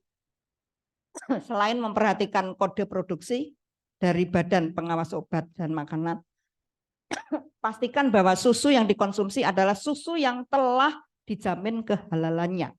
Cara paling mudah untuk memilih susu yang telah bersertifikat halal adalah dengan melihat label halal pada kemasan susu tersebut. Nah, ini logo baru, ini logo lama. Walaupun logo baru dari Kemenak ini sering diprotes. Ya, karena tidak ada tulisan MUI, juga ini berupa apa, ini gunungan. Katanya ini sesuai dengan alam Indonesia Nusantara ya, tidak ke Arab-Araban. Ya nggak tahu ini. Ya, nanti gimana ini kalau sudah ganti menteri, nggak tahu. Hah? Nah, ya ini logo lama sebetulnya ini kan jelas ya. Logo baru ini. Ya, saya kira itu yang bisa saya sampaikan. Terima kasih sebelumnya, kalau ada kurang lebih mohon maaf. Ya, wassalamualaikum warahmatullahi wabarakatuh. Alhamdulillah, jazakillah khair. Prof. Lin sudah menyampaikan materi pada siang hari ini. Baik, selanjutnya sebelum kita menginjak sesi selanjutnya itu tanya jawab, sebelumnya saya mengingatkan kepada peserta yang hadir secara online bisa melakukan presensi menggunakan link yang telah disediakan oleh panitia yang berada di kolom chat. Mohon untuk presensi hanya dapat diakses di kolom chat nih. Baik, selanjutnya kita buka sesi tanya jawab. Saya berikan kesempatan dahulu untuk yang berada di auditorium. Saya beri kesempatan 2 orang. Monggo silahkan.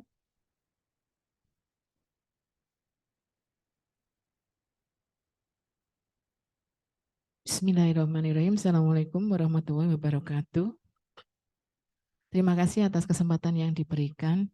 Saya bertanya satu pertanyaan dulu, Ibu, terkait dengan alkohol gitu ya. Jadi ini mengklarifikasi pemahaman yang ada di masyarakat awam bahwa seolah-olah yang menjadikan halal dan haramnya itu alkohol. Sehingga ketika kemarin kita dapat musibah COVID itu, kemudian butuh hand sanitizer itu rame-rame dengan memperdebatkan bahwa hand sanitizer yang mengandung alkohol itu haram. Atau misalnya kosmetik, parfum itu sepertinya masyarakat awam itu memahami bahwa kalau misalnya ke haji atau umroh itu parfum dan kosmetik itu harus yang tidak mengandung alkohol karena alkohol itu haram. Pada pertemuan yang kemarin saya sudah mulai agak rancu gitu ya karena ketika itu disampaikan bahwa hukumnya zatnya alkohol itu adalah suci. Tapi ketika masuk ke dalam makanan atau minuman, nah itu baru kemudian menjadi apakah halal atau haram. Tapi zatnya itu suci. Kalau saya salah memahami, mohon dikoreksi. Nah itu Ibu, saya ingin mengklarifikasi pemahaman masyarakat awam, barangkali termasuk saya sebelum ini. Baik, itu dulu. Terima kasih. Wassalamualaikum warahmatullahi wabarakatuh. Baik, Prof. Lin, apakah langsung dijawab atau dikumpulkan dulu pertanyaannya? Kalau ini yang ahli Ustadz ini loh, saya bukan ustazah soalnya. Ya, kalau terkait dengan parfum-parfuman, ya, lah itu nanti bisa ditanyakan ke Pak Nanung ya. Kalau secara fisik ya, wong parfum itu kan tidak dimakan. Seakan-akan kalau parfum yang mengandung alkohol atau apapun itu enggak boleh. Ya, padahal itu kan tidak dimakan. Ya, itu yang perlu ditanyakan ke Pak Nanung. Saya enggak berani menjawab. Ya, karena saya kan terkait dengan bidang pangan ini. Tapi kalau yang di luar itu kayaknya kok kayak najis gitu ya. Nanti sesi berikutnya ditanyakan saja ke Pak Nanung supaya bisa lebih jelas ya. Saya nanti tidak malah keliru ya, karena saya banyak terkait dengan apa pangan ya. Jadi memang kalau haji itu ya wah nggak boleh pakai anu ya. Nah, karena saya juga nggak pernah parfuman ya, jadi nggak ambil pikir, habis pikir ya. Nanti di cross check dengan apa Pak Nanung saja ya.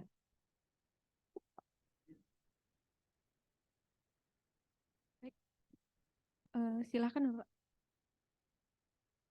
Terima kasih. Assalamualaikum warahmatullahi wabarakatuh. Yang pertama, kita mau tanyakan, tadi kan yang masalah pembuatan gelatin. Itu kan ada yang dari sapi, ada juga yang dari babi. Nah ini kita pernah eh, tanya ke apa yang namanya produsen kayak apa eh, kapsul yang untuk bungkus apa jamu atau apa gitu. Lah itu bilangnya dari apa? Dari rumput laut. Nah, itu apakah benar itu rumput laut bisa dibikin gelatin? Itu yang pertama. Yang kedua, itu untuk makanan, untuk apa ya istilahnya tuh hewan ternak. Kadang kita sering temukan ada yang namanya ikan. Ikan kan ada yang di apa namanya diberi makan kotoran. Ada juga yang diberi makan yang biasanya dari apa pasar itu yang sayur-sayuran udah busuk itu karena nggak laku diberi kasihkan ikan. Nah itu eh, pengaruh ke hewannya itu gimana untuk tingkat mineralnya dan lain sebagainya gitu juga kehalalannya. Terus yang ketiga tadi kan juga disebutkan Rasulullah kan mencontohkan kita untuk memakai tangan kanan ya makannya. Tapi kadang-kadang kita temukan di apa istilahnya pas pelatihan wira swasta gitu. Untuk mengaktifkan supaya kita kreatif itu aktifkan aja otak kanan. Caranya apa? Gunakan organ bagian kiri. Nah, itu bagaimana itu? Kalau seperti itu. Terima kasih. Assalamualaikum warahmatullahi wabarakatuh.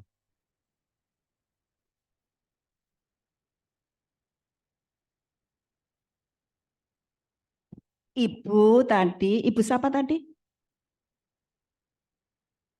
Bu Yupi. Ya, Ibu Yupi tadi menanyakan kehalalan parfum yang mengandung alkohol. Nah, kemudian itu aja ya yang penting tadi. Nah, sekarang saya tanggapi yang ini dulu. Yang rumput laut apakah bisa dibuat gelatin? Ya, sebetulnya bukan gelatin ya. Rumput laut itu kan sering untuk casing apa itu sosis itu ya. Bisa dari dari bahan-bahan rumput laut supaya sosis itu tinggal makan. Nah, itu lapisan yang untuk coating atau melapisi sosis itu bisa dari rumput laut. Tapi seperti gelatin gitu ya, casing. Tapi ya bisa, cuma namanya bukan gelatin ya. Ya tetap rumput laut aja, cuma bisa dibuat untuk apa? Pelapis sosis itu. Atau untuk permen ya. Permen itu kan juga bisa dibungkus dengan pelapis yang bisa dimakan, yang disebut dengan edible film. Jadi film atau bungkus yang bisa dimakan. Ada permen, ada sosis, itu bisa berasal dari bahan rumput laut. Nah, kalau gelatin biasanya digunakan untuk kapsul, untuk pembungkus obat. Nah, kapsul ini bisa dari gelatin babi, bisa dari sapi, bisa dari gelatin kambing. Kemudian ikan, ini nanti tugasnya Pak Nanung. Kalau ikan yang makan kotoran tuh kehalalannya gimana? Kalau ikan lele tumbuhkan dengan itu, ya. Ya. Terus kami tadi kan menjelaskan bahwa makan itu kan dengan tangan kanan, itu aturan atau etika dalam Islam. Tapi tadi ada saran untuk mengaktifkan tangan kiri supaya otak kanannya bekerja gitu ya. Nah, ya bisa saja kan tidak harus melalui aktivitas makan, ya kerja yang lain dengan tangan dengan tangan kiri, ya, yang tidak untuk makan. Ya. Assalamualaikum warahmatullahi wabarakatuh. Yang mudah dulu tentang parfum yang beralkohol. Bapak Ibu sekarang tidak sedikit parfum, kemudian minyak wangi, facial lotion and body lotion yang beralkohol. Nah, ulama sepakat karena alkohol itu termasuk khamr, yang dimaksud etanol termasuk khamr, maka semua parfum, kemudian kosmetik seperti facial lotion dan body lotion yang beralkohol itu tidak boleh diminum. Hukumnya haram. Ulama sepakat. Ya, ulama sepakat dan tidak berbeda pendapat karena dia ditambahi dengan cairan yang memiliki efek khamr maka tidak boleh diminum. Nah, sekarang najis apa tidak? Nah, ulama berbeda pendapat tentang kenajisan alkohol, tetapi pendapat yang lebih kuat menyatakan bahwa alkohol itu zatnya suci. Karena tidak ada dalil yang menyebutkan ya ayyuhalladzina amanu innama alkoholu najasun, itu tidak ada. Istilah alkohol di zaman Nabi belum ada, baru muncul di generasi ketiga setelah sahabat oleh Ar-Razi. Nah, maka kalau ada orang mengatakan bahwa Rasul bersabda kalau menggunakan minyak wangi yang beralkohol itu najis, itu hadisnya palsu. Karena zaman Nabi belum ada istilah alkohol. Nah, tetapi sekarang bagaimana tentang kenajisan alkohol? Ada sebagian ulama yang menyatakan alkohol itu najis dan ada yang menyatakan tidak. Namun karena tidak ada dalil yang secara tegas menyatakan alkohol najis, maka pendapat yang lebih kuat menyatakan alkohol zatnya suci. Nah, kalau alkohol itu najis, maka kita tidak bisa makan durian, sirsat, lengkeng, nangka. Karena semuanya kalau masak pohon, itu alkoholnya bisa sampai 6-9%. Nah, maka mudah-mudahan jadi jelas bahwa kita akan perdalam besok di materi khamr dan alkohol, insya Allah di sesi yang kesekian. Tuh. Mohon bersabar. Terus yang kedua, bagaimana dengan ikan yang diberi pakan feses atau kotoran? Begini, Bapak Ibu ulama pun juga ada beberapa pendapat. Pendapat pertama menyatakan tidak boleh. karena mereka makan kotoran, bahkan menyamakan dengan al-jalalah. Padahal al-jalalah itu tidak termasuk ikan sebenarnya. Tetapi kalau ikan bertingkah laku seperti jalalah itu beda nantinya. Nah, Bapak Ibu, sebagian kecil ulama menyatakan itu tidak boleh. Karena kotoran manusia, ya. Kotoran manusia termasuk ini sebentar. Bapak Ibu, kotoran ayam itu najis apa tidak? Kotoran kambing najis apa tidak? Kotoran kucing najis apa tidak? Kotoran babi najis apa tidak? Bapak Ibu, bagi kita yang belum tahu saja, yang sudah tahu diam. Bagi yang belum tahu saja, Bapak Ibu, kotoran binatang yang dagingnya haram itu najis, kotor dan najis. Tapi kotoran binatang yang dagingnya halal itu kotor tapi tidak najis. Rujukan hadisnya pertama dari Anas bin Malik, dia mengatakan dulu sebelum masjid dibangun Rasul biasa sholat di kandang kambing. Nah, apakah tidak ada tempat yang lebih layak di masa itu untuk sholat? Ada, tapi Rasul sholat di kandang kambing. Itu menunjukkan bahwa kotoran kambing itu kotor tapi tidak najis. Satu. Yang kedua ada hadis Rasul ditanya oleh sahabat, apakah aku boleh sholat di kandang kambing? Dia mengatakan, iya boleh. Apakah aku boleh sholat di kandang unta? Boleh. Nah, ketika Rasul mengatakan, ya boleh untuk sholat di kandang kambing, itu menunjukkan bahwa kotoran kambing itu kotor tapi tidak najis.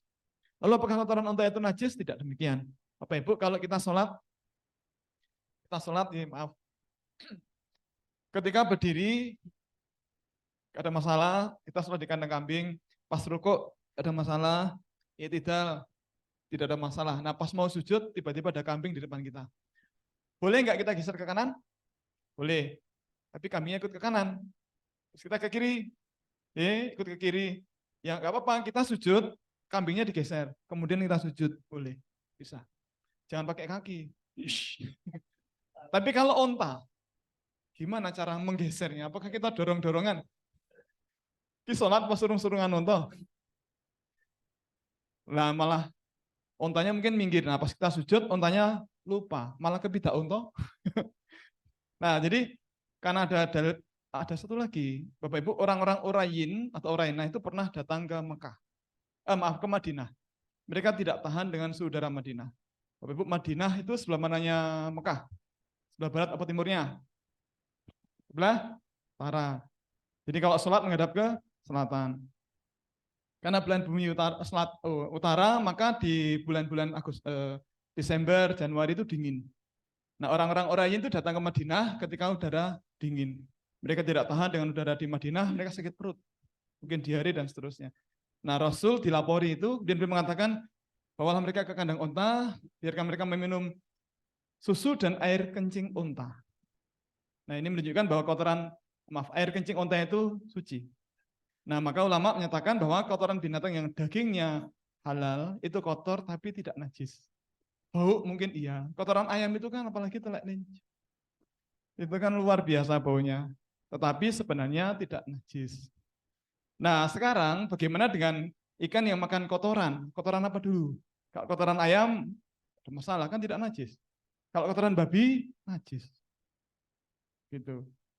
Kalau makan sisa restoran, ya kalau cuma daun-daunan nggak ada masalah. Tapi kalau ada daging babinya kan jadi masalah.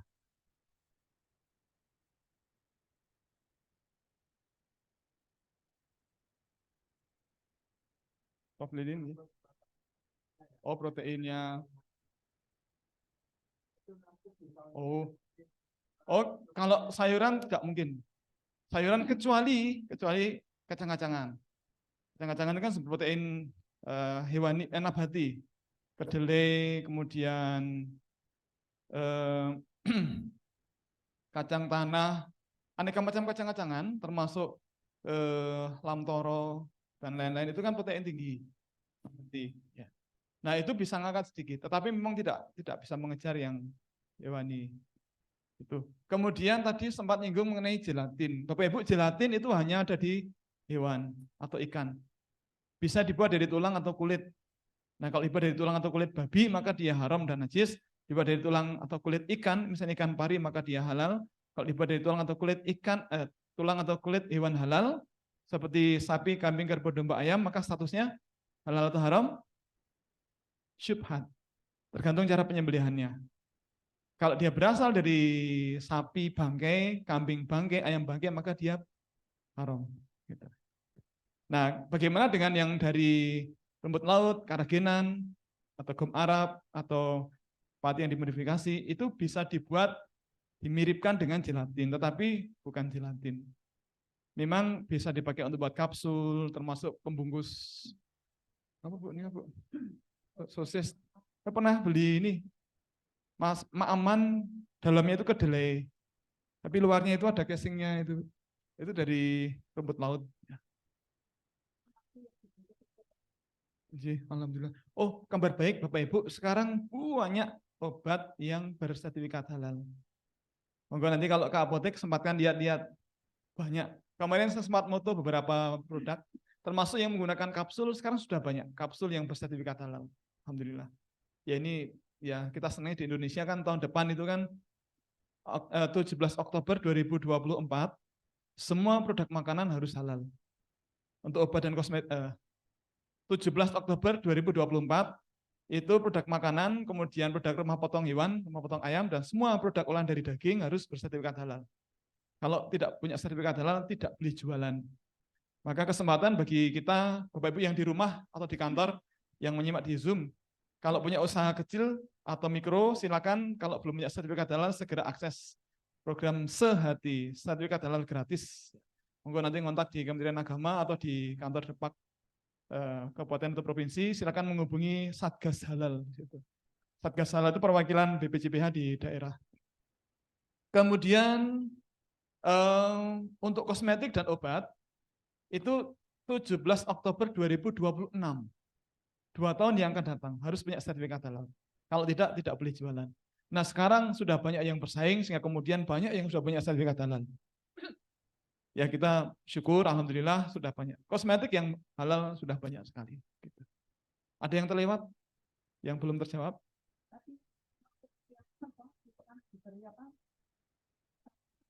Oh, apa protein bisa naik? Untuk mencukupi kebutuhan protein ikan atau manusia? Iya. Ada dua Bu ya. Dan tadi kan masalah kehalalannya tadi. Yang kedua, itu kan ketika diberi makan itu, protein yang ada apa yang terkandung di dalam ikan itu, apakah ketika kita makan itu bisa apa istilahnya kandungan proteinnya yang memenuhi tubuh kita itu apa setara dengan yang biasanya kan ada makanan ikan ya biasanya yang pur sudah Pelet itu dengan pelet proteinnya bisa mencukupi untuk kita. Tapi kalau cuma dikayu-kayukan yang udah butuh atau apa itu apakah bisa juga untuk mencukupi kebutuhan tubuh kita atau bagaimana ya? Nah itu jadi perbandingan. Nah sekarang kalau untuk pakan ikan itu saya kira kan juga ada aturannya ya. Untuk kebutuhan ikan apa, ikan jenis apa itu kan itu ada aturannya juga karena saya bukan dari perikanan, saya nggak hafal kebutuhan apa pakan untuk ikan. Nah kalau kebutuhan untuk pakan apa itu unggas, nah ini Pak Nanung ini ada aturannya ya. Dan komposisinya itu sangat berbeda dengan komposisi pakan yang dibutuhkan untuk ikan. Nah, kalau secara umum pakan yang dikonsumsi oleh hewan maupun manusia itu juga apa ya akan menentukan apa zat gizi yang diserap oleh yang bersangkutan. Ya misalnya seperti ini, sapi itu protein susunya kadarnya sekitar 3,5 misalnya. Itu kalau pakan sapinya itu normal. Ya, pakan sapinya itu normal dari konsentratnya itu benar-benar proteinnya diperhatikan. Tapi begitu pakan sapinya itu proteinnya diturunkan. Nanti di samping produksi susunya akan turun, kandungan protein susunya juga akan turun. Itu yang pengalaman dari sapi. Ya, karena pernah itu sapi yang biasanya konsentratnya itu dari misalnya konsentrat dari pakan sapi itu biasanya dari sumber apa? Bungkil. kedelai ya, atau mungkin bungkil ya. Nah, tapi apa? Ya, bungkil ya. Terus diganti itu kulit kacang. Wah, kulit kacang kan banyak seratnya, bukan sumber protein. Itu produksinya susu langsung drop dan kadar protein susunya juga turun. Nah, sama saja mungkin kalau ikan hanya diberi sayuran, mungkin protein ikannya mungkin juga akan turun ya. Jadi itu kalau penelitian bisa dibandingkan, ini ikan yang diberi sayuran, ini ikan yang diberi pelet mengandung protein, ya itu bisa dibandingkan, perlu penelitian karena saya bukan dari perikanan, saya kurang memahami ini ya. Nah itu pengalaman di sapi, ya mungkin diunggas, pengalaman diunggas. Ada lagi yang lain Bapak Ibu? Ada lagi, monggo silakan. Ya. Kalau bisa pakai mic, terakhir mungkin ya. Bismillahirrahmanirrahim. Terima kasih Ustadz dan Prof. Yang mau saya tanyakan, tadi Prof sudah menyinggung tentang ASI. Ya.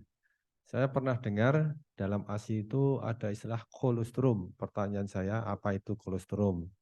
Apakah benar kolostrum itu hanya ada di ASI, air susu ibu manusia maupun air susu ibu kambing atau sapi? Dan itu tidak bisa digantikan. Nah, kolostrum itu ya. Satu itu ya. Yang kedua, kalau kita mau bikin karamel itu katanya susunya dipanaskan sampai menguap, terus tinggal apa ya karamelnya tuh mungkin ya. Nah, itu zat-zat apa saja yang hilang. Yang ketiga, kalau kita mau bikin keju tadi yang penggumpal itu, kita nyarinya di mana, yang halal di mana, yang sebaiknya pakai rennet apa asam jeruk tadi. Terima kasih. Pertanyaan yang pertama tentang kolostrum ya. Apa itu yang dimaksud dengan kolostrum? Kolostrum itu adalah air susu yang pertama keluar, ya, beberapa hari pertama keluar. Jadi kira-kira 5 hari ya, itu nanti sudah menjadi susu yang bukan kolostrum. Jadi kandungan kolostrum dengan susu yang bukan kolostrum setelah lepas 5 hari ya, kalau sapi atau mungkin ibu yang melahirkan, nah itu nanti kandungannya sudah beda ya, terutama kalau yang sapi itu sangat berbeda dengan kolostrum dan susu yang bukan kolostrum ya, karena kolostrum itu antibodinya tinggi ya, zat kekebalan tubuh yang ada di kolostrum itu tinggi. Kenapa kok tinggi? Ya digunakan untuk anak yang baru lahir itu supaya dia tidak kena infeksi, supaya imunitasnya itu tinggi. Kalau imunitasnya tinggi, dia akan tidak gampang infeksi, misalnya diare ya, atau infeksi yang lain, infeksi saluran cerna. Nah itu kalau imunitasnya tinggi, ya diperoleh dari mana? Ya dari ASI itu kalau bayi. Kalau pedet ya dari susu induknya itu. Ya, sehingga kalau bayi baru lahir itu begitu ibu keluar susunya harus segera diberikan karena antibodinya sangat tinggi itu supaya bayinya tadi tidak kena infeksi, karena bayi yang ada di dalam rahim ibu itu kan dia senang-senang makannya aja lewat plasenta, tinggal berenang-renang di air ketuban dia sudah makan sendiri ya, lewat plasentanya itu ya, lewat udelnya itu udah senang dia. Walah nggak usah dikasih makan, mau makan sendiri, udah kenyang. Tapi begitu lahir, lepas dari ibu, dia pertahanannya dari ASI, dari siapa lagi? Dia udah nggak di dalam rahim kok, ya. Jadi harus ada ASI-nya tadi supaya dia nggak terserang infeksi, bisa bertahan dari lingkungan yang baru. Nah dari kolostrum tadi antibodinya tinggi, termasuk si pedet tadi juga harus diberi kolostrum. Ya. Nah, kalau ASI kandungan kolostrum dengan ASI yang bukan kolostrum itu tidak begitu banyak bedanya. Tapi kalau susu sapi dengan kolostrum sapi itu agak beda, bedanya agak banyak. Jadi kalau susu sapi itu biasanya antibodinya itu pada hari pertama tok itu tinggi. Begitu hari kedua itu sudah turun. Hari kelima itu sudah seperti susu biasa. Ya. Terus yang tadi terakhir apa? Keju. Oh karamel, oh yang ngerusak. Nah itu karamel itu Itu yang di cangkringan sering membuat apa susu itu ya, susu bubuk itu kadang-kadang susunya itu dipanaskan lama ya di wajan sampai menguap terus gulanya banyak. Nah, itu terjadi reaksi karamelisasi antara gula dengan protein yang ada pada susu sehingga menimbulkan aroma seperti gosong dan warna kecoklatan. Nah, itu yang banyak rusak adalah protein karena protein itu sangat peka terhadap panas.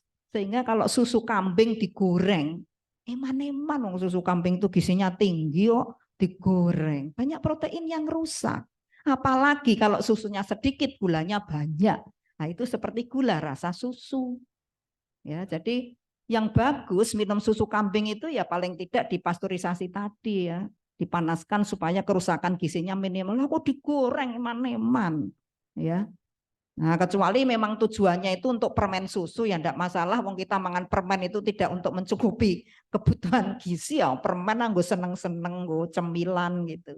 Tapi kalau untuk anak-anak yang sedang tumbuh ya diolah yang benar.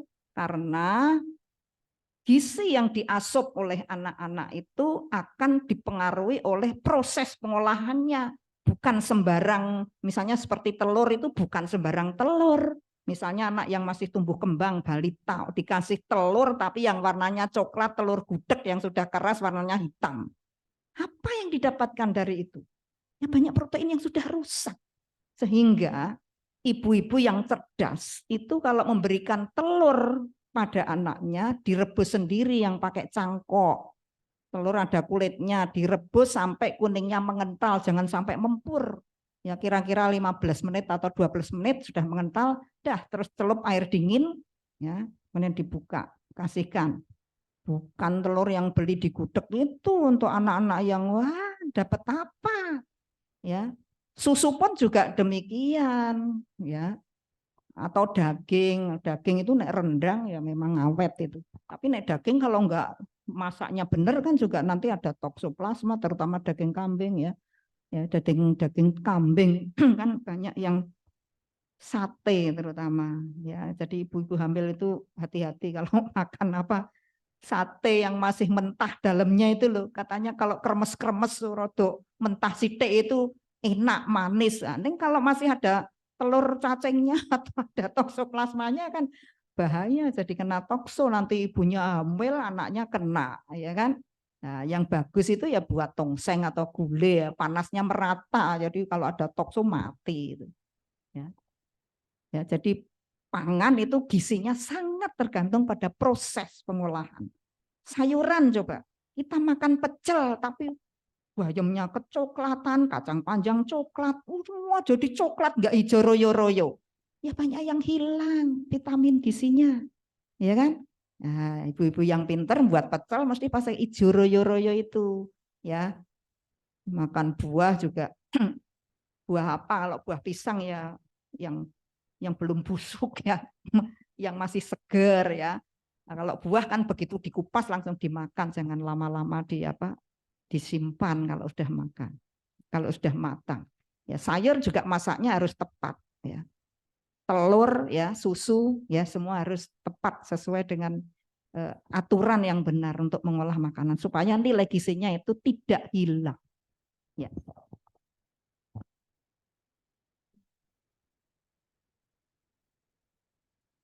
Oke. Tadi pertanyaan yang terakhir.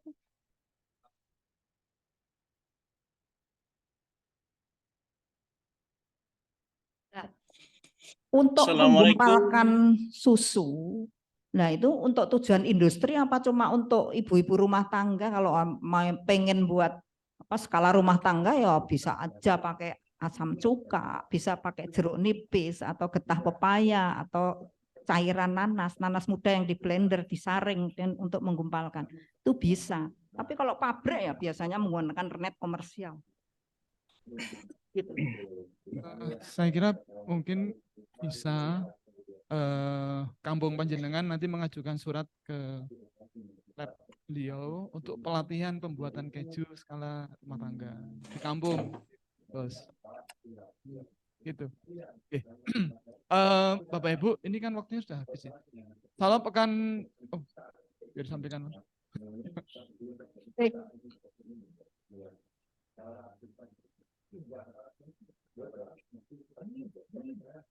Baik, jazakallah khair Pak Nanung atas jawabannya dan jazakillah khair Prof. Lin atas jawaban yang telah diberikan.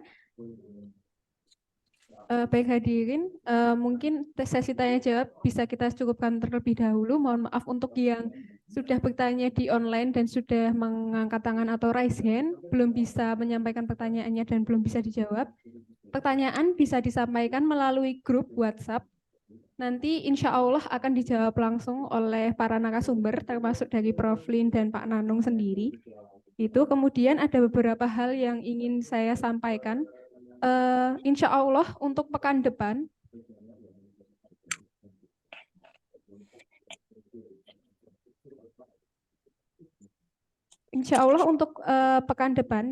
itu akan diisi oleh Ustadz kita semua, yaitu Pak Nanung dan Agdono, dengan tema pencemaran babi pada berbagai produk makanan, minuman, obat, dan kosmetika.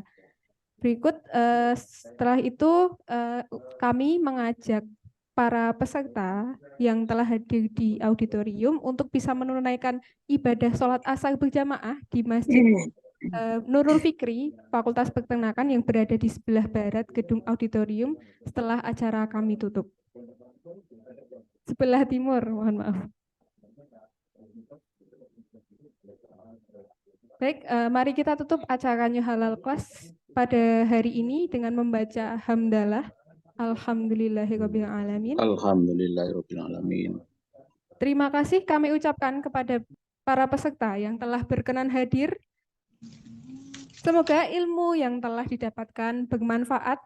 Kami selaku panitia memohon maaf apabila terdapat banyak kesalahan dan kekurangan selama berlangsungnya acara. Segala informasi tambahan akan disampaikan melalui grup WhatsApp. Berikut syukron. Wassalamualaikum warahmatullahi wabarakatuh. Waalaikumsalam warahmatullahi wabarakatuh. Terima kasih.